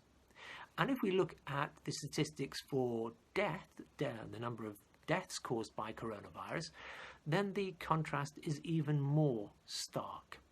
Because whereas the UK had had 41,500 deaths due to coronavirus by the beginning of September, Germany had had just 9,300. So clearly Germany's getting something right that the UK isn't. So what is it? Well, it seems to me that one obvious answer is the way in which the Germans fund their healthcare system. And this is a bit of a paradox, because the UK has always blown a lot of hot air about how wonderful the National Health Service is, the NHS, and how this current Conservative government was going to make it even better, turning it into a world-beating healthcare service second to none. But the fact is that the Germans spend quite a lot more on healthcare than we do in the UK. Germany spends on average €6,000 per person per annum on healthcare. And that contrasts to just the €4,000 equivalent spent by the UK on healthcare per annum per capita. And what that basically meant was that when the coronavirus pandemic broke earlier this year, the Germans were just much better prepared to deal with the crisis. They had more beds, they had more equipment, they had more doctors and nurses available. They also had a testing system in place which enabled them to quickly identify outbreaks of coronavirus and to contain those outbreaks, whereas the UK pretty much gave up on testing from day one, and it's only beginning to get its act together now. In other words, for those prepared to listen, the coronavirus pandemic offers some interesting lessons about how to conduct government business. You see, Brexit was always based on the premise that the UK was fundamentally better than everybody else. It was only being held back by all those pesky rules and regulations that came out of Brussels. Once we were free of that, we would be able to resume our rightful position as global leaders. But the facts seem to tell a different story and suggest that that will not be the case after Brexit happens. The only problem is, will people see that? For as the saying goes, there are none so blind as will not see. Thank you for your attention. Hello, I'm going to talk to you today about something that sounds a bit scary. It's called the post-glacial rebound. Now, I know that sounds a bit scary, but all it actually means is a kind of bounce-back effect after ice melts. And it'll become clear in the course of the speech. So if you're ready, we'll get started. Ladies and gentlemen, we read the papers, we look at the television, and we see articles and television reports all the time talking about climate change. And of course, in some ways, that's rather comforting, because if you've got so many articles and so many TV shows, it must mean there's an awful lot of research being done by an awful lot of scientists into climate change. So perhaps they'll be able to provide incontrovertible proof that climate change is a reality, and that will finally galvanize our political leaders into actually doing something about it. At least, that's the theory. But what if all that research showed politicians, our leaders, that in fact, yes, climate change is a reality, but that it might be in their interests not to do anything about it? And that's where this new theory I would like to talk to you about today comes in. It is called the post-glacial rebound theory. And basically what it means is this. The world that we live on is a world that we're used to thinking of as being solid. But in fact, most of it isn't. It has a solid core, and it has a solid crust around the outside. But, in fact, the majority of the planet that we live on is actually liquid, made up of molten metal and molten rock. Now, what happens if you put something heavy and solid on a liquid? Well, it doesn't take a rocket scientist to work out that it sinks. And that's actually exactly what happens at the two poles, the Arctic and the Antarctic. If you look at the two poles, they are covered in thick sheets of ice, 2-3 kilometers thick, that weigh a massive amount. And what those ice sheets do is press the crust down into the softer liquid underneath the crust. And it means that it has an effect on other parts of the continents as well, as I'll explain in a moment. So, what happens when the ice caps melt? Well, two things happen. First of all, as we've all heard, water levels, sea levels, rise because there's more water in the sea. But also, it means that the ice caps aren't as heavy as they were, and therefore that the land underneath the ice caps starts to rise. And that's precisely what some scientists say may happen if the Arctic, for example, the Arctic ice starts to melt. That the weight on northern parts of the hemisphere, like Russia, like Europe, and like the United States or Northern America, that those land masses will start to rise. So let's think about this. Those land masses will start to rise at the same time as water levels start to rise. But the land mass actually ends up rising more than the water does. So effectively, for many parts of Northern Europe and Russia and America, the water level will slightly recede. Following on with the logic of scientists, if that's happening in the north, what's happening in the southern hemisphere?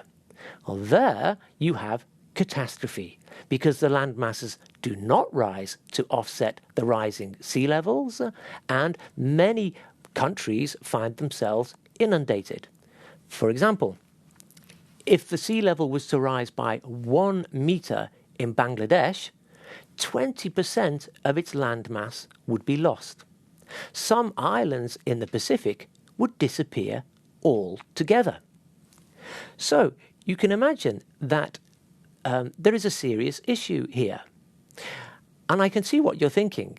You're thinking, well, yes, that's all well and good. That's the Arctic. But who's to say that the Arctic will melt faster than the Antarctic? And that's a good point. If the Antarctic melts first, then it'll be the countries of the northern hemisphere which will suffer, and the countries of the southern hemisphere which will benefit. But all the evidence to date seems to point to the opposite being true. The fact is that over the last 25 years, over 3 trillion tons of ice has been lost from the Arctic. It's simply melted. And many scientists are saying now that by the year 2040, in summer, the Arctic will be ice-free. Now, that's not to say that the Antarctic isn't melting at all. It is. But for various reasons that I won't go into, it's melting more slowly. So what that means is that if you're a politician in the northern hemisphere, you might be tempted to think, okay, climate change is happening. It is a reality. I believe the scientists. But all the evidence so far points to the fact that that climate change will actually benefit my country, even if it proves disastrous for some other countries. Now, I'm not saying this is what they're actually thinking, but when we hear some of the political leaders today and their seeming blind determination not to sign up to climate change theories, one is left to wonder. Thank you very much for your attention.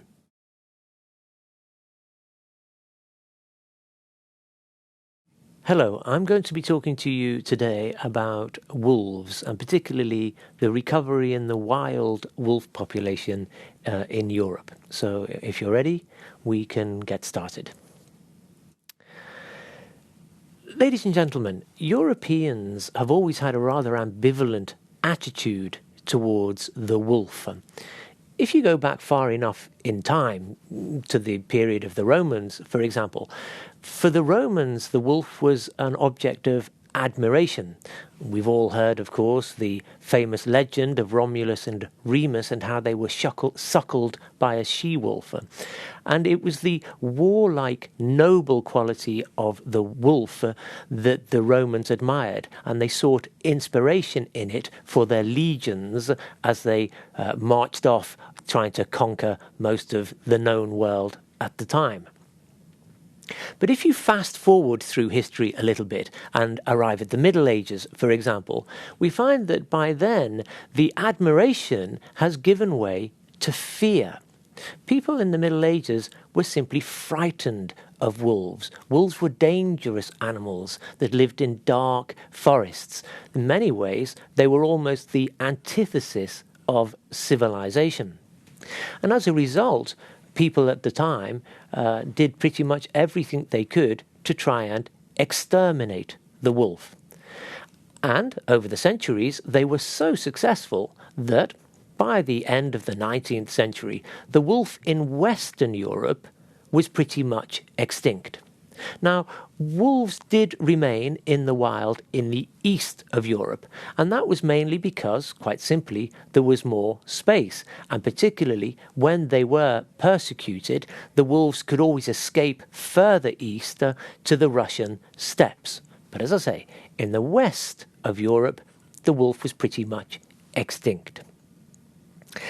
Then if we go further forward in history again to around about the 1970s, we see another change in European attitudes to the wolf. Thanks to the work of international organisations like the WWF, and thanks also to the popularity of nature programmes, people began to understand more the importance of protecting all wild animals. And as a result, the wolf in Western Europe started to stage something of a comeback as well. Just to give you some figures, in Italy, for example, the wolf population hit a low of around about 70 in the 1960s. Today, however, the population has increased to quite a healthy 600 or so. In France, the wolf population was extinct altogether by the 1960s.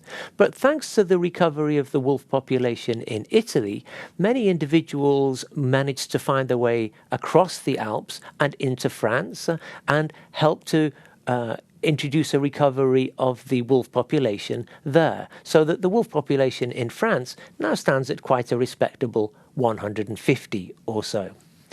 And the fact is, if you look across all the 28 member states of the European Union, a similar story can be told. Across all the member states of the EU, there are something like 12,000 wolves living in the wild.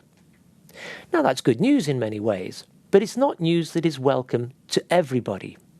For example, farmers have been quick to complain that an increase in the number of wolves will mean an increase in the number of attacks on their livestock. Wolves will happily prey on sheep and also sometimes take even bigger animals like cattle. As a result, the European Commission and national governments have been working hard to try and put in place compensation programs for the farmers. And those compensation programs take two different forms. They can be direct or indirect. The direct form of compensation is quite simple. For every animal that the farmer can prove has been killed by a wolf, the government will pay a degree of compensation. And the indirect form of compensation is more in the form of subsidies to help, for example, farmers build electric fences around their land in order to keep the wolves out. The Commission and the the Commission and the governments have also been trying to help farmers understand also that the recovery in wolf populations can actually be good for farmers. For example, wolves will prey on deer, and deer are direct competitors for sheep for pasture land. So if the wolves kill the deer, that means more pasture land for the sheep. Wolves will also attack wild boar, and wild boar are really quite a problem for farmers. They tend to go for young crops such as wheat, rye or barley, and they grub up the roots and eat them when they're still very young, causing really quite considerable damage. So again, if the wolves can kill the wild boar, then that's got to be good news for the farmers. But the main problem remains a problem of perception. There hasn't been a single fatality from a wolf attack in the last 50 years, and yet we continue to think of the wolves as dangerous animals, like white sharks, for example. And here it's a problem, I think, of the way we are in modern society. The fact is that nature programs are all well and good. We like to watch our animals in 2D, but only in 2D. And it seems that as soon as we come across them in 3D, in real life, our instinct, our reflex remains the same, and that is to kill them. Thank you very much. Hello, my name's Kathy Pearson and I'm an interpreter in the English booth in SCIC. And today I want to talk to you about the Common Agricultural Policy, or the CAP, and how it's changed over the years, moving from a focus on quantity to a focus on quality. I'll now begin. Ladies and gentlemen, I'm English and therefore from one of the European countries which is not particularly famed for its food produce or its culinary prowess.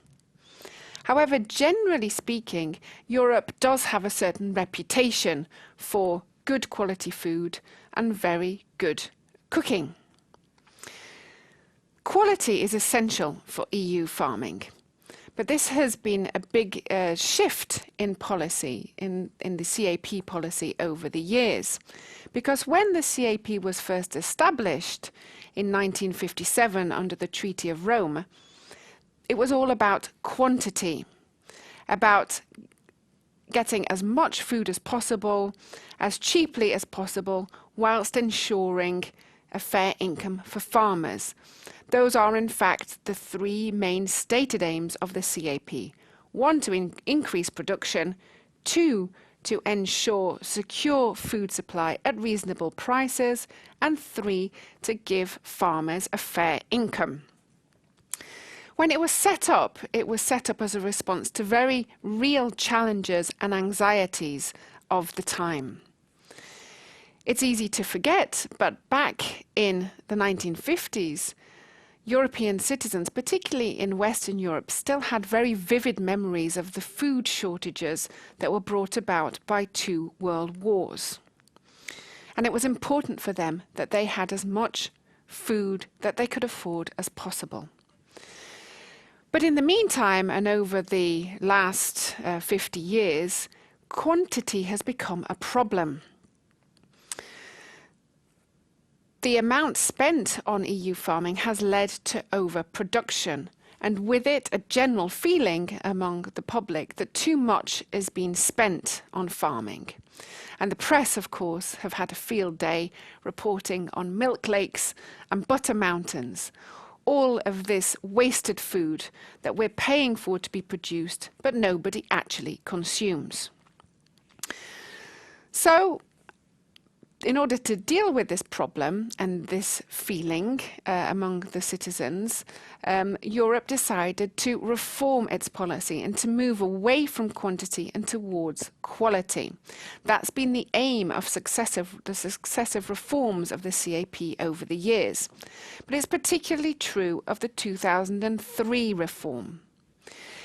In that reform, a new payment was introduced, which is called the single farm payment, which decouples the subsidies that are paid to farmers from the amount that they produce. So it's no longer paying the farmers to produce. Instead, in order for farmers to enjoy EU subsidies, they have to meet a number of very demanding requirements linked to environmental issues, to land management issues, and to public and animal health issues. The aim of the reform was then to spend less on quantity and more on the quality of production. And it also aims to meet the consumers' concerns. As consumers get richer, they don't just want food that will fill them up. They want food which is of good quality. And they're happy to pay more if, for their money, they can get guaranteed taste, nutritional value, if they can be sure of the production methods that's used, they're sure of the safety of the product, and also they know the origin of the product. Let's dwell a moment on the issue of the origin of the product. This is a cornerstone of EU farming policy. And the geographical indications policy helps to protect farm products which are considered to have a special quality because of where they come from. A geographical indication is a label which indicates where they come from. So, for example, Parma ham can only be called Parma ham if it's actually from Parma in Italy, and only Champagne can be called Champagne if it's from the Champagne region in France. So consumers want a transparent link between the name of a product and the reality of that product. They want to know exactly what they're eating and drinking and what the quality of that product is. And geographical indications are a very important part of that. So, ladies and gentlemen, in conclusion, over the last 50 years, there have been huge changes in the CAP to reflect changing realities and markets. There's been a seismic shift from quantity to quality. So please remember next time you raise a glass of champagne that it's the CAP that safeguarded the very special qualities of EU products for years and will continue to do so. And remember too that it's always quality, not quantity, that counts. Thank you. Hello. I'm going to talk now about Japan and how the residents of Tokyo are preparing for a potentially major earthquake, which many people say will occur in the reasonably near future in Tokyo. So if you're ready, I'm going to start. Thank you, ladies and gentlemen. For decades now, the residents of the Japanese capital, Tokyo, have been waiting for what they refer to as the big one. And by that they mean a major earthquake with its epicenter in or around Tokyo. On the 11th of March last year, many people in Tokyo thought that the big one had finally arrived. Because, as we know, on that morning, a huge tremor set buildings in the capital swaying wildly. But we also now know, of course, that that was not the big one, because although the earthquake in Japan in March last year was extremely big, in fact it was the biggest ever in Japan's recorded history. I believe it was measured at 9, a magnitude of 9 on the Richter scale. So although it was very big, still the epicenter of that quake was not in Tokyo, but several hundred kilometers further northeast in the seas off the coast of Japan. Tokyo itself was left relatively unharmed by the earthquake last year.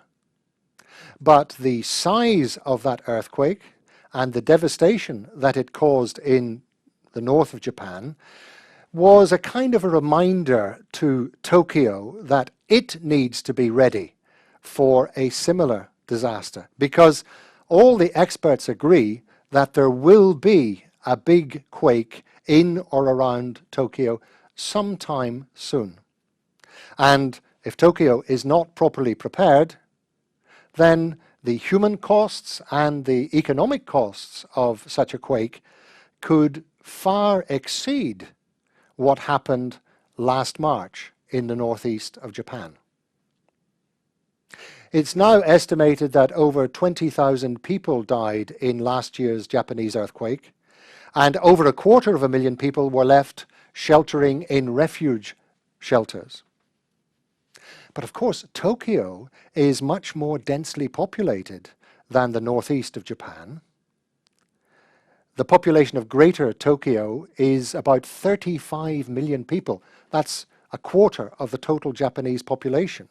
So if a quake hit with its epicenter in or around the Japanese capital, it could be truly devastating. A couple of years ago, the Japanese government commissioned a study which concluded that if an earthquake were to hit Tokyo, even of a magnitude of, I say, only 7.5 on the Richter scale, that's much smaller than the quake last year. Still, such a quake could cause tremendous damage in Tokyo, tens of thousands of deaths and perhaps up to 1 million buildings would be destroyed. As for the economic costs, well, the same study said that that kind of earthquake in or around Tokyo could cause 112 trillion Japanese yen in damage. That's 8 times greater than the economic cost of last year's earthquake. And as I say, the experts all agree that there will be a quake relatively soon in Tokyo. The Earthquake Research Institute in Japan says that the probability of a serious earthquake in Tokyo within the next 30 years is over 70%, over 70%. So the question we have to ask is Tokyo ready? Well, the answer is perhaps, but perhaps not quite ready. Last year, the shock waves from the earthquake in March brought transport networks in Tokyo to a halt. There were huge traffic jams clogging up the streets. Emergency vehicles couldn't get through, and many people ended up camping out overnight in their offices or walking through the night to get home. And then there's a question of building safety. Building standards have been tightened in Tokyo over recent decades. All new buildings are now, to a large extent, earthquake-proof. But not all the buildings in Tokyo are new buildings. In particular, not all the public buildings are new buildings. In particular, not all the schools are new buildings. There are over 10% of primary and middle schools which have still not been quake-proofed. Now, the Japanese authorities say that all that work will be completed by the end of this year. So I suppose the residents of Tokyo can only hope and pray that the big one does not arrive before then. Thank you. Hello, I'm Brian Gentle, and this is a speech that I'm going to make about gender equality in the high-tech industry. And I'm going to begin now. Ladies and gentlemen, I think we can say that the question of gender and racism is much better seen today than it was 20 or 30 years ago. In the past, it was not uncommon for people to make jokes involving women or foreigners, but that's something which today is considered totally unacceptable. And that is good news. It's also good to discover that over time the role of women in management has got better. We used to talk constantly of this so-called glass ceiling, a situation whereby women found it very difficult to rise to top management in industry. But that, although not a thing of the past, is, I think, less prevalent today than it was. And we have a situation now where in some countries there's even a requirement that a percentage of a board has to be made up of women. And there are women now who are chief executive officers, CEOs of some of the biggest names out there. Companies like Facebook or Yahoo now have a CEO who's a woman. That's not necessarily the owner, I would say, but the top manager. Now, you might think, seeing as I've mentioned those two well-known companies, that it therefore would be a good place to go and work as a woman, go and develop a career in Silicon Valley. But unfortunately, that turns out not to be true. In fact, many women who've tried to make a career in Silicon Valley have been faced with good old-fashioned male chauvinism. Of course, industry tries to keep the lid on it, but from time to time, the dark, sexist side of Silicon Valley rears its ugly head. There have been a few shocking examples of this.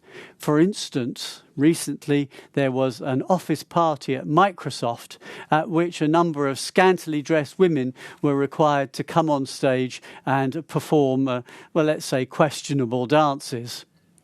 And surveys amongst women in Silicon Valley have come up with results that have shocked many. 6 out of 10 women asked said that they had to put up with undesirable sexual advances from their male colleagues. And a staggering 9 out of 10 felt that they had been passed over for promotion and that promotion had been granted to a man instead. And whilst I'm talking about statistics, in the United States, the working population, 60% of it, so 6 out of 10, are women. Yet in the high-tech industry, in Google, Apple or Twitter, you'll find that only 3 out of 10 workers are female.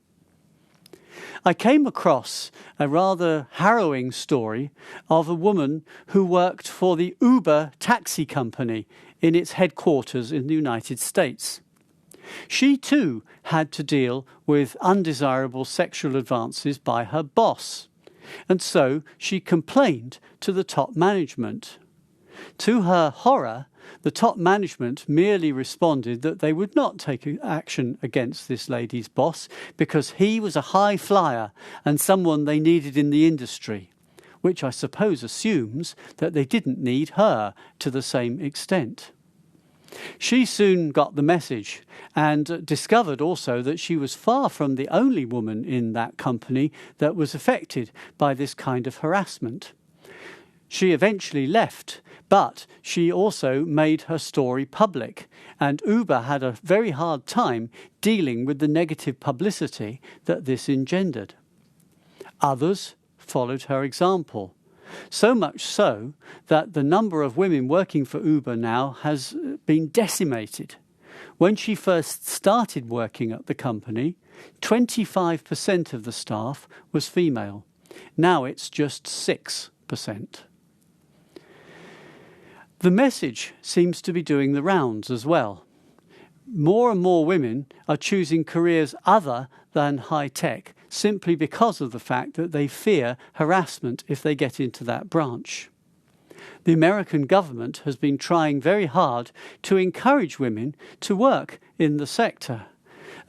But if you look at the number of women studying computer science in the United States, you'll see that it has steadily declined. Back in 1984, 35% of the student population studying computers were women. Today, that figure is only 18%. Obviously, such discrimination may not be allowed to continue. And in the United States, a high-profile group of women has got together to lobby industry and government to try and develop proposals to make Silicon Valley more woman-friendly. And this effort has booked some success. In fact, the boss of Intel has promised to develop an initiative on which he's willing to spend $300 million to make the workplace more attractive to women. But if this kind of thing is to be a success, then it's got to be more than high-profile programs put together by industry or government. What we need to see is a general change in the mentality of the staff, the people actually working on the ground. And unless we get that, all these well-meaning efforts will simply come to nothing. Thank you. This speech is about Haiti and rebuilding since the earthquake. Imagine a beautiful island with golden yellow sands, floating in clear blue waters which lap at its shores, while the palm trees wave gently in the breeze. Tiny hummingbirds dip their long beaks into beautiful tropical blooms. You might think that I'm describing paradise, but you would be very wrong. Very wrong indeed, because for a lot of people, it's actually turned into hell. Haiti is a beautiful tropical island, indeed, but it lies on a fault line. A fault line is where two of the plates that make up the Earth's crust meet. These tectonic plates aren't stable. Sometimes they move. And this is exactly what happened 2 years ago, causing an earthquake which was exceptionally violent. These plates rubbed over each other, causing the earthquake which left hundreds of thousands of people dead or injured and 1 million people homeless. Buildings and bridges collapsed. Water and electricity supplies broke down. Communications in the form of radio and telephone became completely impossible. The very roads were broken up.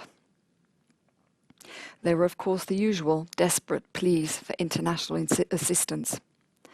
Rescuers, money, and United Nations forces were sent in to act as rescuers and as a police force. They had to rescue people from collapsed buildings, set up field hospitals to treat the injured, as well as temporary storage for bodies in the hope that later on they would be identified. They also had to prevent hungry, frightened people from looting. That was a picture from hell. But 2 years on, there has not been enough of an improvement to the lives of many of the survivors. A report from an NGO, a non-governmental organisation, concludes that only half the money given by international donors has been spent. Only about half the rubble has been removed from the street, and about 500,000 people are still living in makeshift camps and tents. And it certainly isn't even halfway good enough. Very little of the money donated has been channeled through the Haitian government. In a climate of political dispute, instability, of chaotic housing projects and land registry conflicts, foreign governments simply don't have enough confidence in the island. Most Haitians don't have running water, they don't have a toilet or even have access to a doctor. Cholera is still a major threat to public health, and 70% of the workforce is either unemployed or underemployed. In Haiti, the fact that of the 4,000 schools that were destroyed by the earthquake 2 years ago, 653 have been rebuilt counts as progress. Why has all this taken quite so long? Simply because of good intentions. The aid donor countries wanted the rebuilding and recovery to be led by Haiti and Haitians themselves, and not be driven from the outside by foreign powers abroad. As Haiti took over 5 months to form a new government after the disaster, donors turned off the tap. By trying to work hand in hand with the Haitians instead of imposing projects from the outside, recovery has actually been slowed down. It's a perfect, if sad, illustration that not only is the road to hell paved with good intentions, but the road away from it is too. Hello, I'm going to talk today about Alzheimer's disease, which, as we know, is a form of dementia. I'll be talking about the symptoms. I'll be talking about how it's a significant and growing worldwide health problem. And I'll be asking about possible cures or treatments. So I'm going to start now. Alzheimer's disease is a form of dementia. It was discovered more or less 100 years ago by a German psychiatrist by the name of Louis Alzheimer, hence the name of the disease. People who suffer from Alzheimer's experience a variety of symptoms, confusion, memory loss, and also mood swings. People who previously were quite placid and good-natured can suddenly change and become aggressive and even violent. In the decade before they die, as their brain functions deteriorate further, so sufferers may also lose other bodily functions and may require daily support and care. Now, that care is often provided by a family member, perhaps a spouse or a child, who may have to give up work to care for the Alzheimer patient. Sometimes carers themselves are elderly. They have their own health problems, their own medical conditions to contend with, and so they may have to pay for outside help, people to come in and look after the Alzheimer sufferer in the family. Very often they have to pay for that out of a relatively limited budget. Estimates put the number of people suffering worldwide from Alzheimer's at about 40 million. And that figure is set to rise, in fact, some people say perhaps increase threefold by mid-century. The total cost currently of treating and caring for Alzheimer's sufferers worldwide is about $600 billion. But of course, as the number of sufferers increases, so the costs of care and treatment will soar as well. And this means that Alzheimer's today has become a major health challenge around the world. It's a challenge for governments, it's a challenge for the medical profession, it's a challenge also for the pharmaceutical companies who have been trying for years to come up with a cure for the disease, or at least a form of treatment which can slow the progress of the disease so that sufferers can enjoy a better quality of life. I want to say something briefly about a diagnosis of Alzheimer's before concluding with a few words about possible treatment. One of the problems with Alzheimer's is the difficulty in diagnosing the disease. Some experts suggest, in fact, that 2/3 of sufferers worldwide have not yet been identified. And by the time the symptoms that I was referring to earlier, the memory loss, etc., become apparent, that may be 15 years after the onset of the disease, it's too late to do anything about it.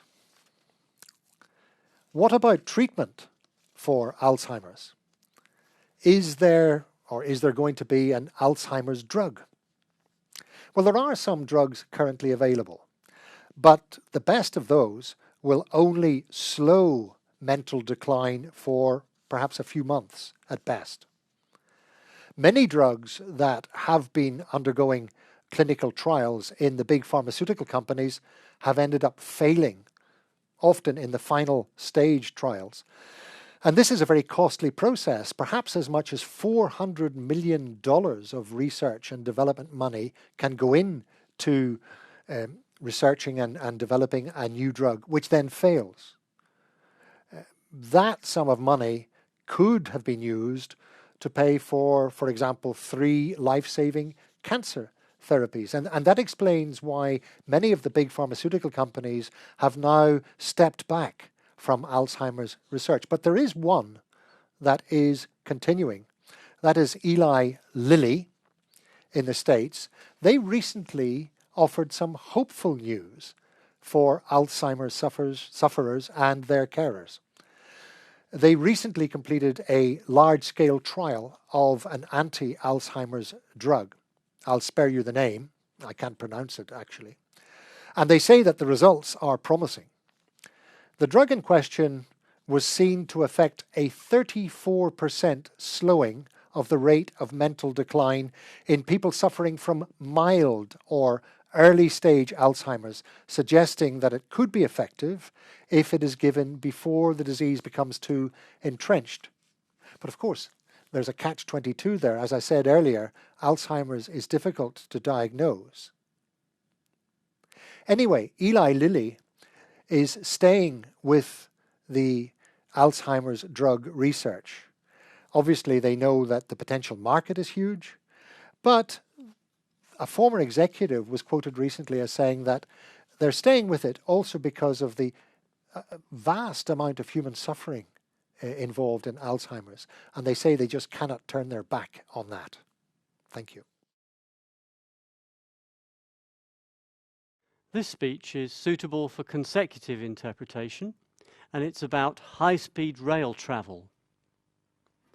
Ladies and gentlemen, ever since the early 1980s, when the first French TGV ran from Paris to Lyon, Western Europe has seen a kind of high-speed rail mania, a little bit like what happened in Britain about 100 years ago when the first steam trains started to travel around the country. High-speed travel has now spread right across Western Europe at least, providing fast and reliable, high-quality rail services. So much so that we really have become used to this form of travel and would not really imagine going anywhere over land, long distance, by any other means except possibly our cars.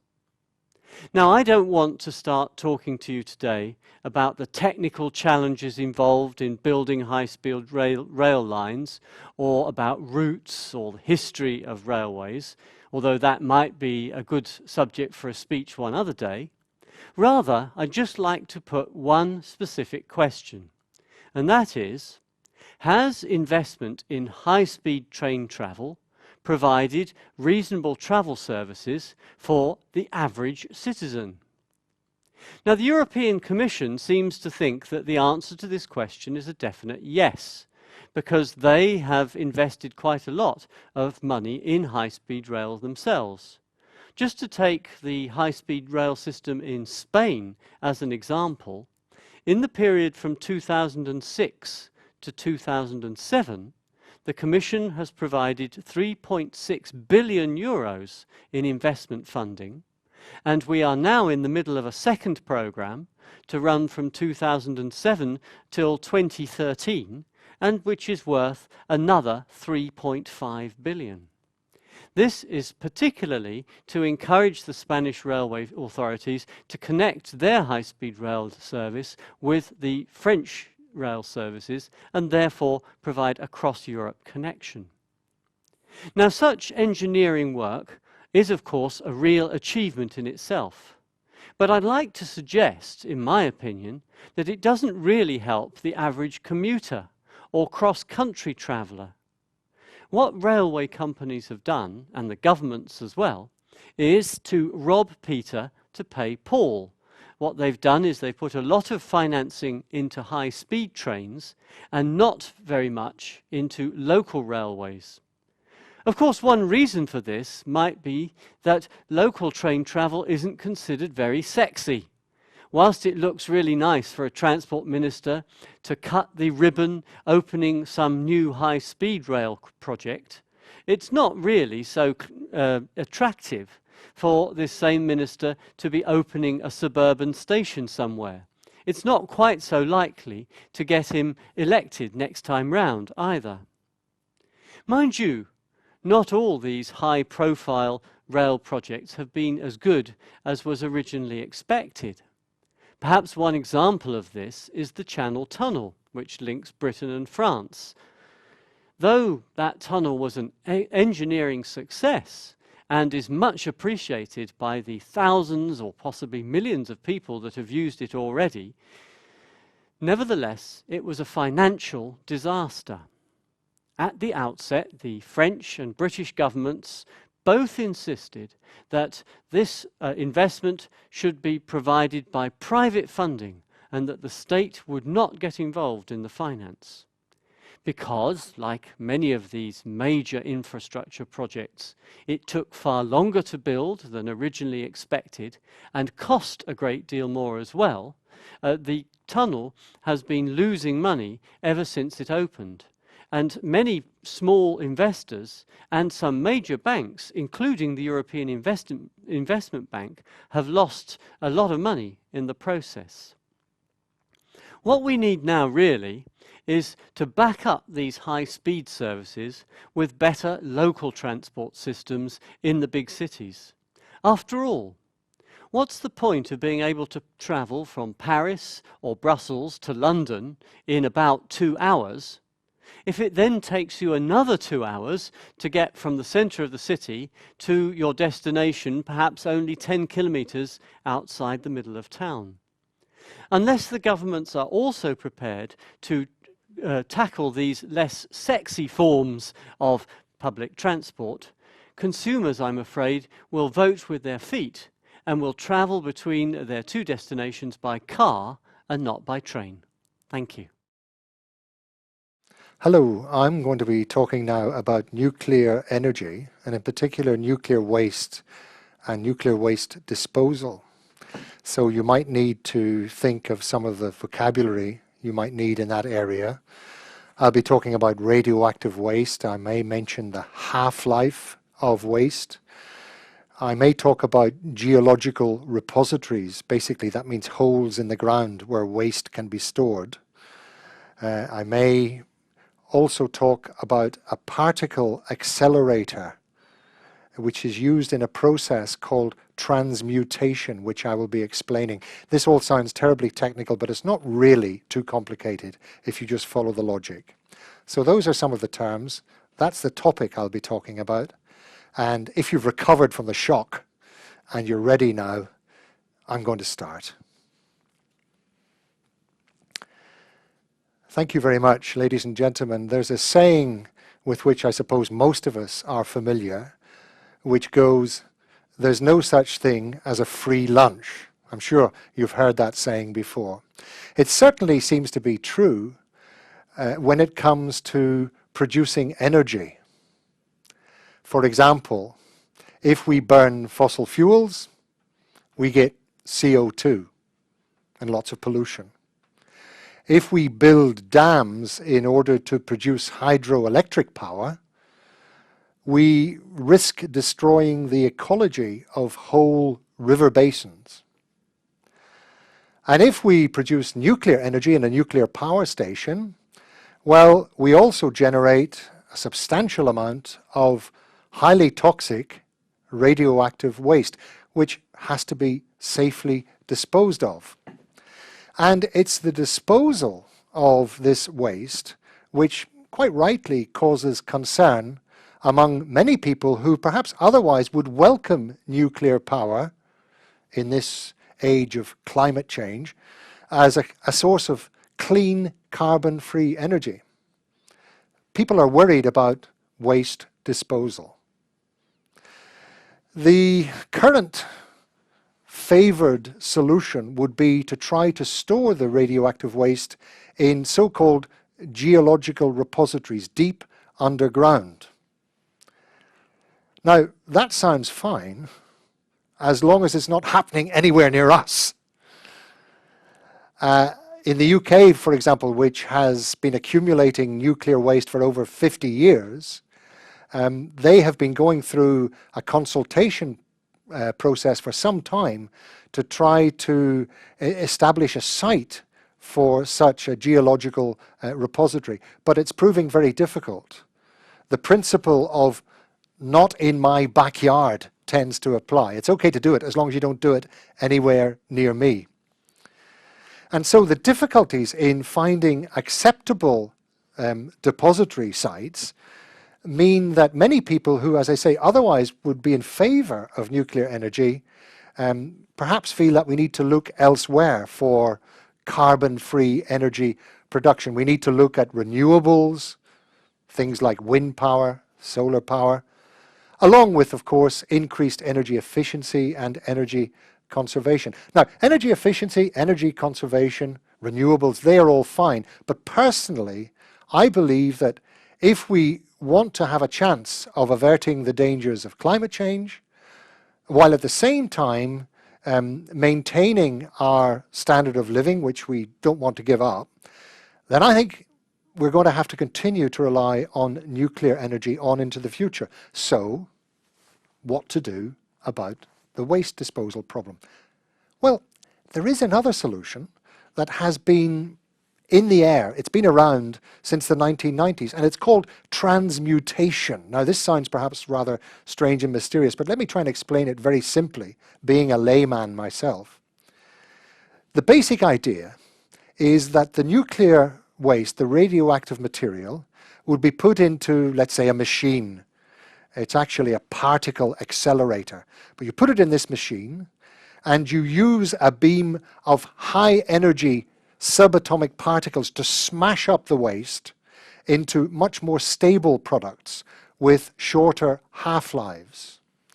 So the result is that the nuclear waste material would be rendered safer for storage, and it would also need to be stored for a shorter period of time. However, the real beauty, and that's what I want to conclude with, the real beauty of the transmutation process is that the process itself could be used to produce more fresh energy. It could actually generate more energy than it uses up, because the heat generated by splitting the waste nuclei could be used to generate electricity, part of which could be used to run the accelerator, the machine, and the rest of which could be fed into the national grid. So it's a kind of a win-win situation. The idea, as I say, has been around since the 1990s, and if transmutation could be made to work, then I believe it could go a long way towards helping people come to terms with nuclear energy as a major source of carbon-free energy. Thank you. Hello, this is going to be an advanced consecutive speech about the lockdown during the pandemic and the advantages and disadvantages that it has had for many people. I'll begin now. Ladies and gentlemen, I'm here to talk to you today about the so-called lockdowns that we have all experienced in the last more than 1 year now. I have no idea what the lockdown might be called in your country. Certainly where some of my family come from, in Greece, it was known as We Stay at Home. In Belgium, where I live, and France, it's called Le Confinement, the confinement to barracks, I suppose one would say in English. But the truth is that, as is often the case, many countries did adopt the English name and simply called it the lockdown. It's been the dominant and novel experience of the last couple of years, and it was introduced to stem the tide, to flatten the curve of the spread of the new coronavirus known as COVID-19. So what was the lockdown, or what is the lockdown, a lockdown? It means that people have to stay at home. They have to work from home, they have to shop wherever possible from home, they have to exercise at home, they have to be educated at home, they have to socialize from home, of course to varying degrees at different times, but essentially it's about staying at home and limiting activities that bring you into contact with other people. It's had huge implications, of course, for all of us, and not all of which are negative. The fact is that the lockdown worked. It meant that the spread of the virus was checked initially, and cases requiring intensive care treatment remained manageable. The second area where the lockdown had a positive effect was on the environment. Fewer vehicles and planes circulated, and air quality improved in many places. I even heard it say that blue skies could be seen in China for the first time in a long time. But jokes aside, NASA and the European Space Agency have provided satellite imagery that shows that nitrogen dioxide concentrations in cities like Paris, Madrid or Rome decreased sharply. Now, for many people, as long as their job was safe and they weren't very isolated, living alone for example, the lockdown had many benefits. It meant far more time with the family, it meant more time to exercise, it meant rediscovering home cooking, it meant the opportunity to clear and tidy drawers and cupboards that hadn't been tidied in decades. It was an opportunity even to catch up with long-lost friends and relatives, and it was also a release from having to sit in traffic jams. So that sort of thing was an unexpected boon for a lot of people, although at the same time all too many were not so lucky. For many, the lockdown was worse than the virus itself might have been. According to the ILO, job losses in the second quarter of 2020 were equivalent to 400 million full-time jobs. Bankruptcies, of course, also increased exponentially. Those who were already at risk of domestic violence have suffered. There's been a sharp increase in rates of domestic violence. People are trapped, of course, for longer periods at home with their abusers and find it harder also to find or call for help. There's been a sharp increase in mental health problems as well, so people suffering anxiety, panic attacks, insomnia, depression. Children have suffered, of course, disproportionately. Their education has fallen behind.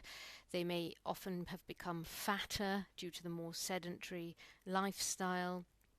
Their screen time has increased, often even not by choice, because so many activities have been shifted to the screen. And the consensus is that many children will come out of the pandemic and its lockdowns with poorer cognitive skills and a poorer ability to self-regulate, to discipline themselves when necessary. So it has to be said that a lockdown will bring gains for some people and losses for others. There have been those who've raked in the profits. There have been those who've lost everything. There are those who've never had to work harder and those who've had to sit around doing nothing. There are those who've thrived and those who have been driven to suicide. It's a hugely varied picture. But one thing is certain, it's been a time like no other, and for most of us perhaps a milestone, a real turning point. Thank you very much. This is a speech for consecutive interpretation, and it's about 9/11, the 11th of September disaster in the United States, and a rather unusual conspiracy theory. Ladies and gentlemen, the 11th of September 2001 is one of those dates where we all remember exactly where we were, a bit like when President Kennedy was assassinated, for those who are old enough to remember that. It's the date, of course, on which the terrorist attack took place in New York, where two Boeing 767 aircraft were purposely crashed into the Twin Towers of the World Trade Center. The building burned for several hours, after which they collapsed in a spectacular fashion, killing 5,000 people in total. People in the building, but also rescue workers who had come to try and get people out. What is perhaps less well known is that these two buildings were not the only ones to burn down on that day. In the World Trade Center complex, a further building, known as Building 7, also burnt down.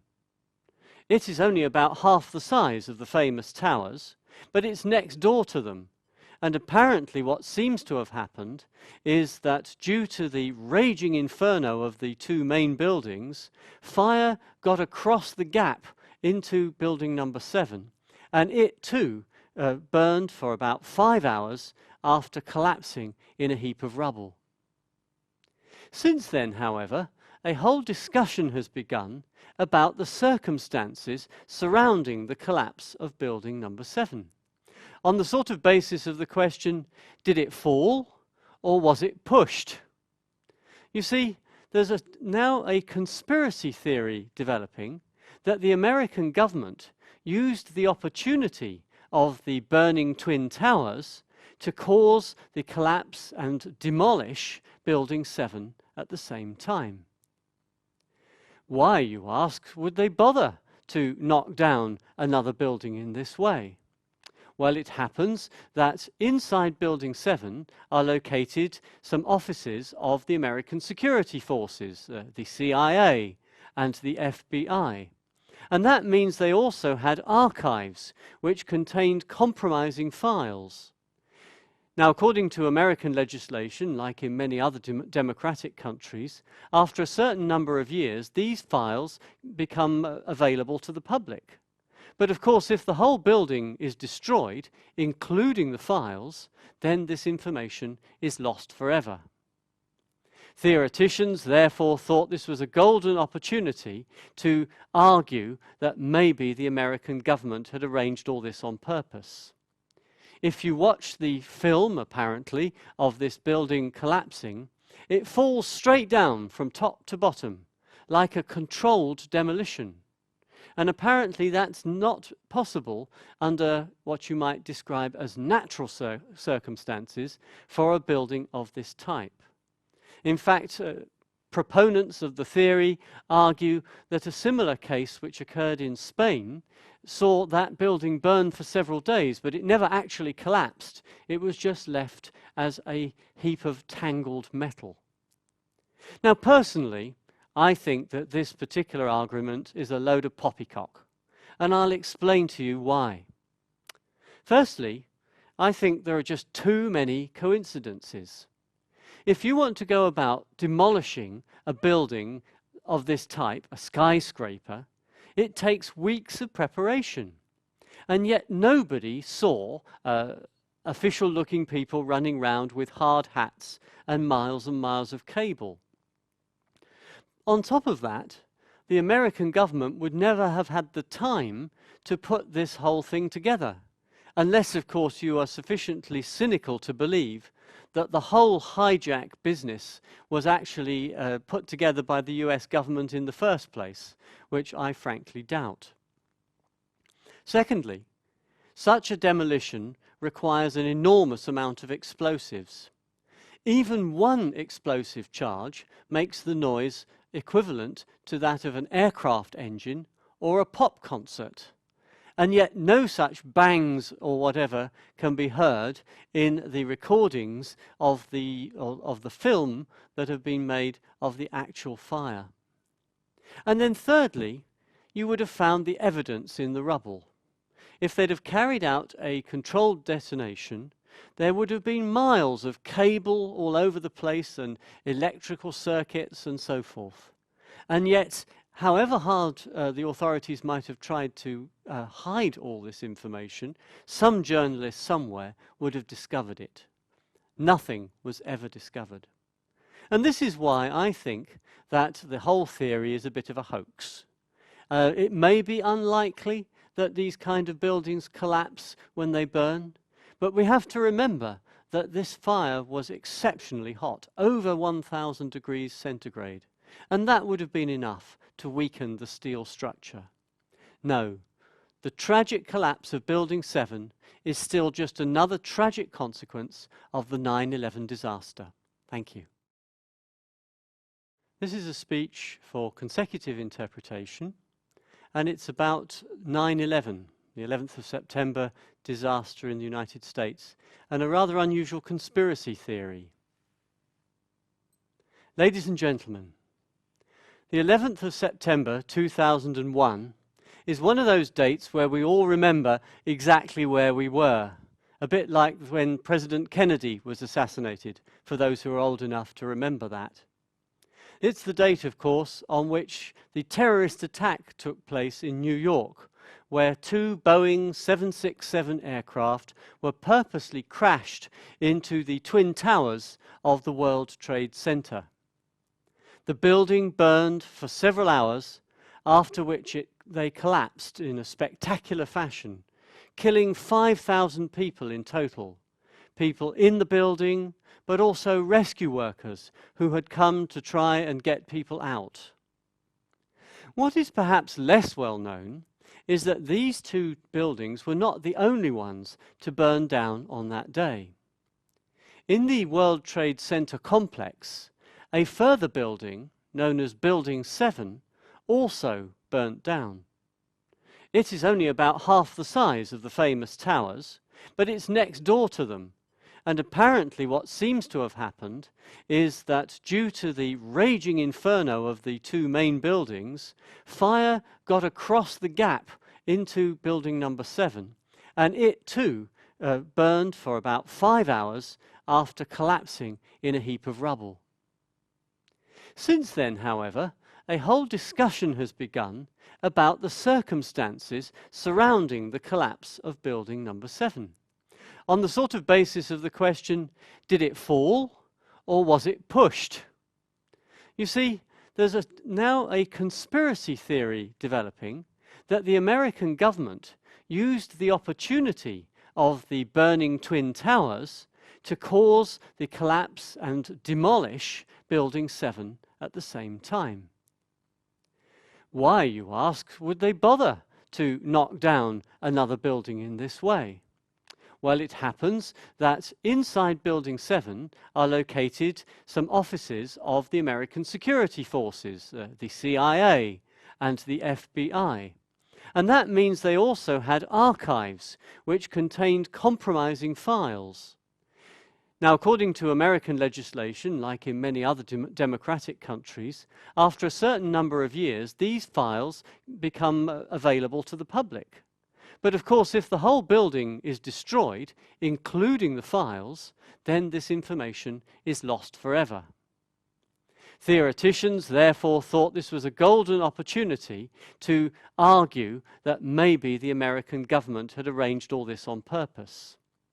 If you watch the film, apparently, of this building collapsing, it falls straight down from top to bottom, like a controlled demolition.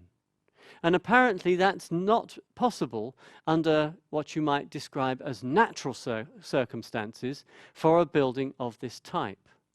In fact, proponents of the theory argue that a similar case which occurred in Spain saw that building burn for several days, but it never actually collapsed. It was just left as a heap of tangled metal. Now, personally, I think that this particular argument is a load of poppycock, and I'll explain to you why. Firstly, I think there are just too many coincidences. If you want to go about demolishing a building of this type, a skyscraper, it takes weeks of preparation. And yet nobody saw official-looking people running round with hard hats and miles of cable. On top of that, the American government would never have had the time to put this whole thing together, unless, of course, you are sufficiently cynical to believe that the whole hijack business was actually put together by the US government in the first place, which I frankly doubt. Secondly, such a demolition requires an enormous amount of explosives.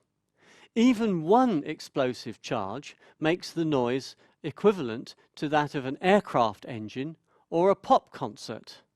And yet no such bangs or whatever can be heard in the recordings of the film that have been made of the actual fire.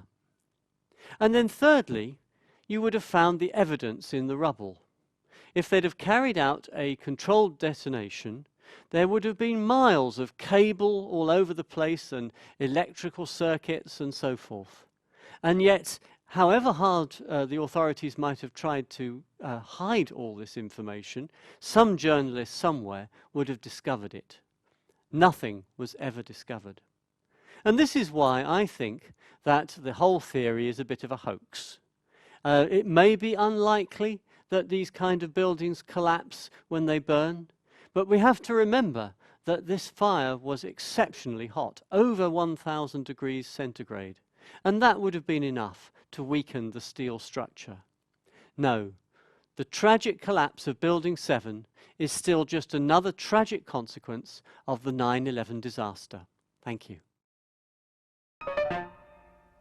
I'd just like to tell you about what is perhaps the most topical subject in the European Commission today. Yesterday, the President of the Commission, Romano Prodi, announced that the Commission had produced its white paper, which is entitled The White Paper on European Governance. Now, for many of you, that may seem a particularly arcane term for something that is supposed to be accessible to the public at large. The fact is that the White Paper on Governance is all about how to bring the European Union closer to the citizen. We have, after all, seen many examples in the last few years of the citizens becoming more and more disillusioned with the European Union, its institutions, and how they work. Now, this is partly the fault of the European Union's institutions themselves. My personal feeling is it is mostly the fault of the member state administrations. Over the years, it has been far too easy for the member states to pass the buck. Member states have always blamed Brussels whenever something was going wrong, and this is particularly the case for my own government back in the UK. So people always assume when something goes wrong that it must be Brussels' fault. Many of them don't really know what Brussels means. Most, I should think, in most of the countries of the European Union would not be able to explain the role of the European Commission, the Council of Ministers, or the European Parliament in any detail, if at all. So, what is the Commission trying to achieve with this white paper? Well, this concept of governance is supposed to be a better way of running the European Union, a better way of ensuring that its decisions are closer to the grassroots opinion of the member states. Citizens have to feel that Brussels is not some kind of anonymous bureaucracy which hands down decisions without any consultation of anybody in the member states. I always assume, in fact, that there is a certain amount of democracy in the sense that the real decisions in the final analysis are mostly taken by the Council of Ministers, which is after all made up of ministers from national governments who have been elected directly by universal suffrage in their member states. However, people are concerned about the so-called democratic deficit in the European Union, another very silly term for something that should be more accessible. But the fact is that there is a feeling that there is a lack of democracy, that only the European Parliament perhaps can make up for that, and that we have to look for new ways of making sure that people feel a part of what is going ahead in the European Union and do not feel left behind. All too many decisions in the past have been taken as for political reasons to forge ahead with European integration at a time when many of its citizens are not exactly sure they like where Europe has gone already, let alone where it wishes to go in the future.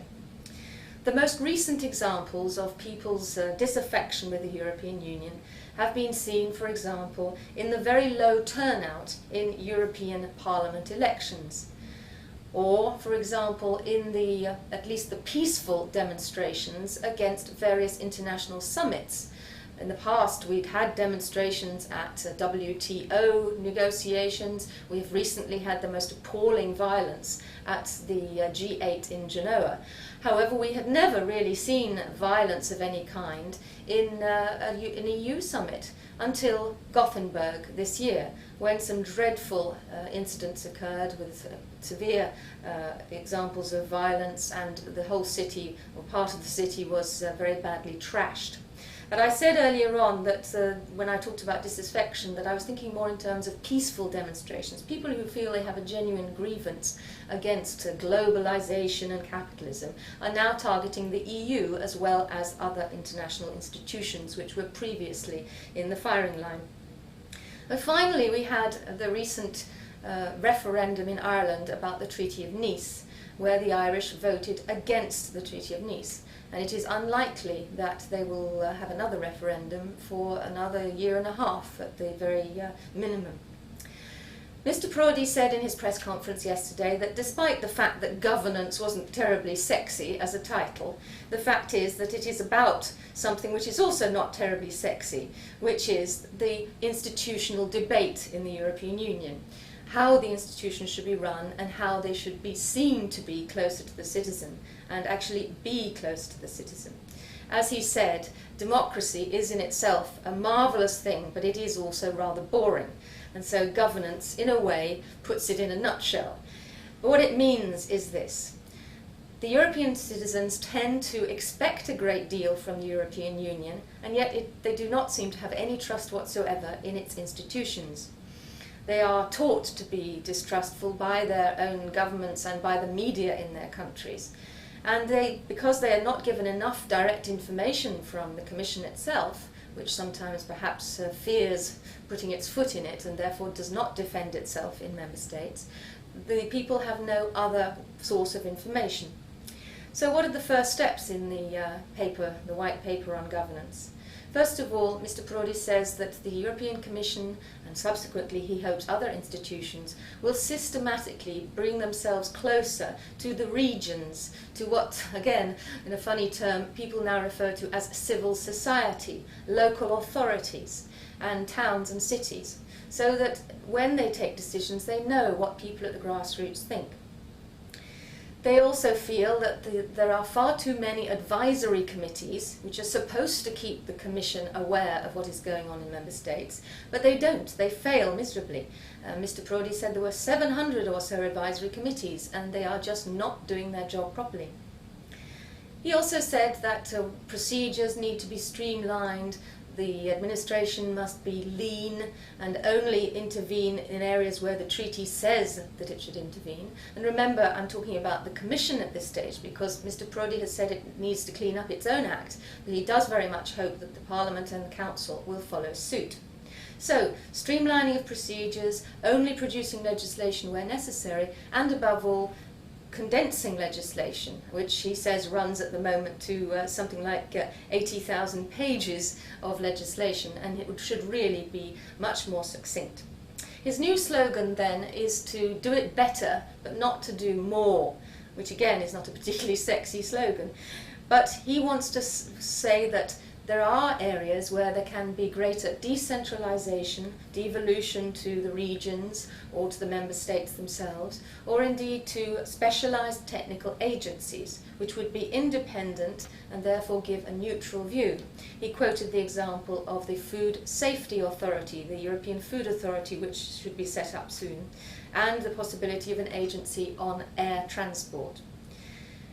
The White Paper was approved yesterday. It's only the first step, but it should represent a new era for the European Commission.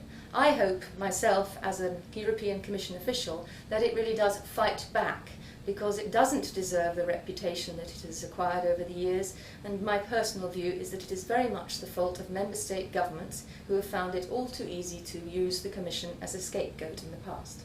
Thank you.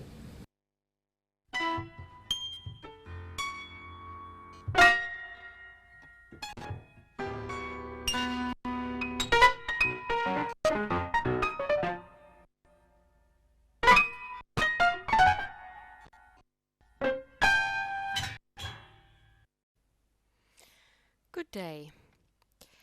Are you concerned about aging? A lot of people are. If you are concerned about aging, you will have heard of Botox. The question is, would you or wouldn't you use it? It's certainly been around for a while, 20 years or more, and has a lot of regular users.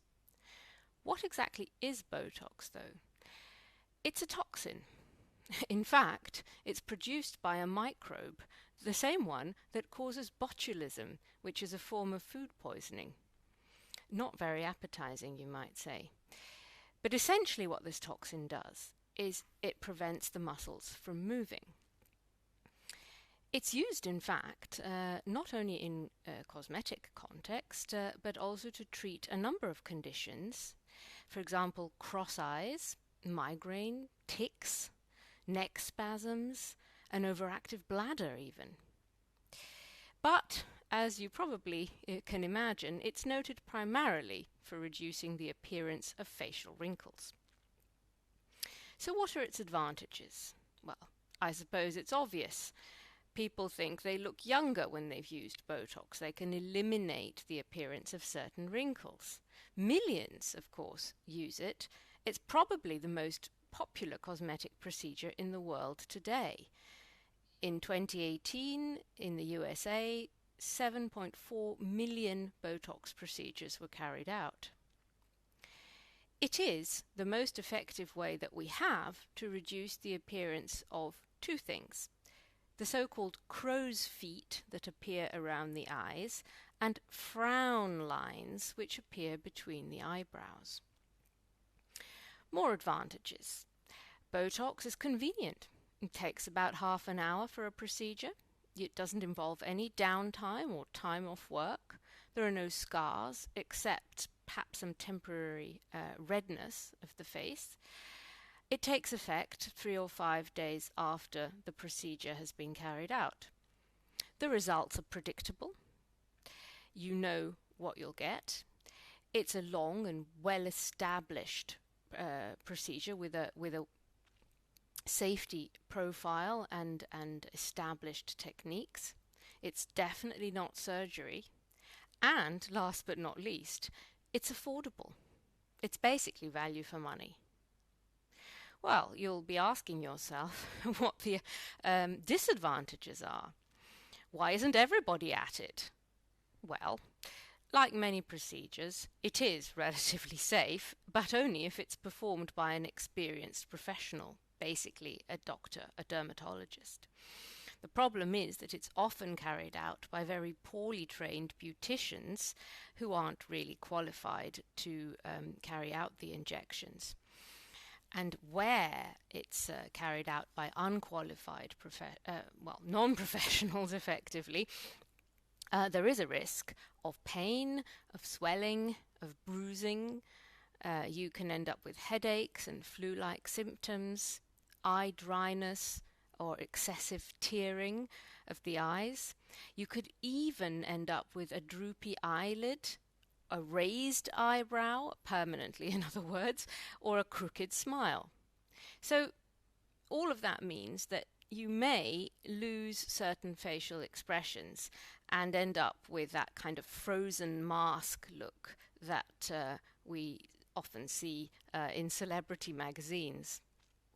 The other thing is that the long-term use of Botox may have effects that we don't yet really understand or know about.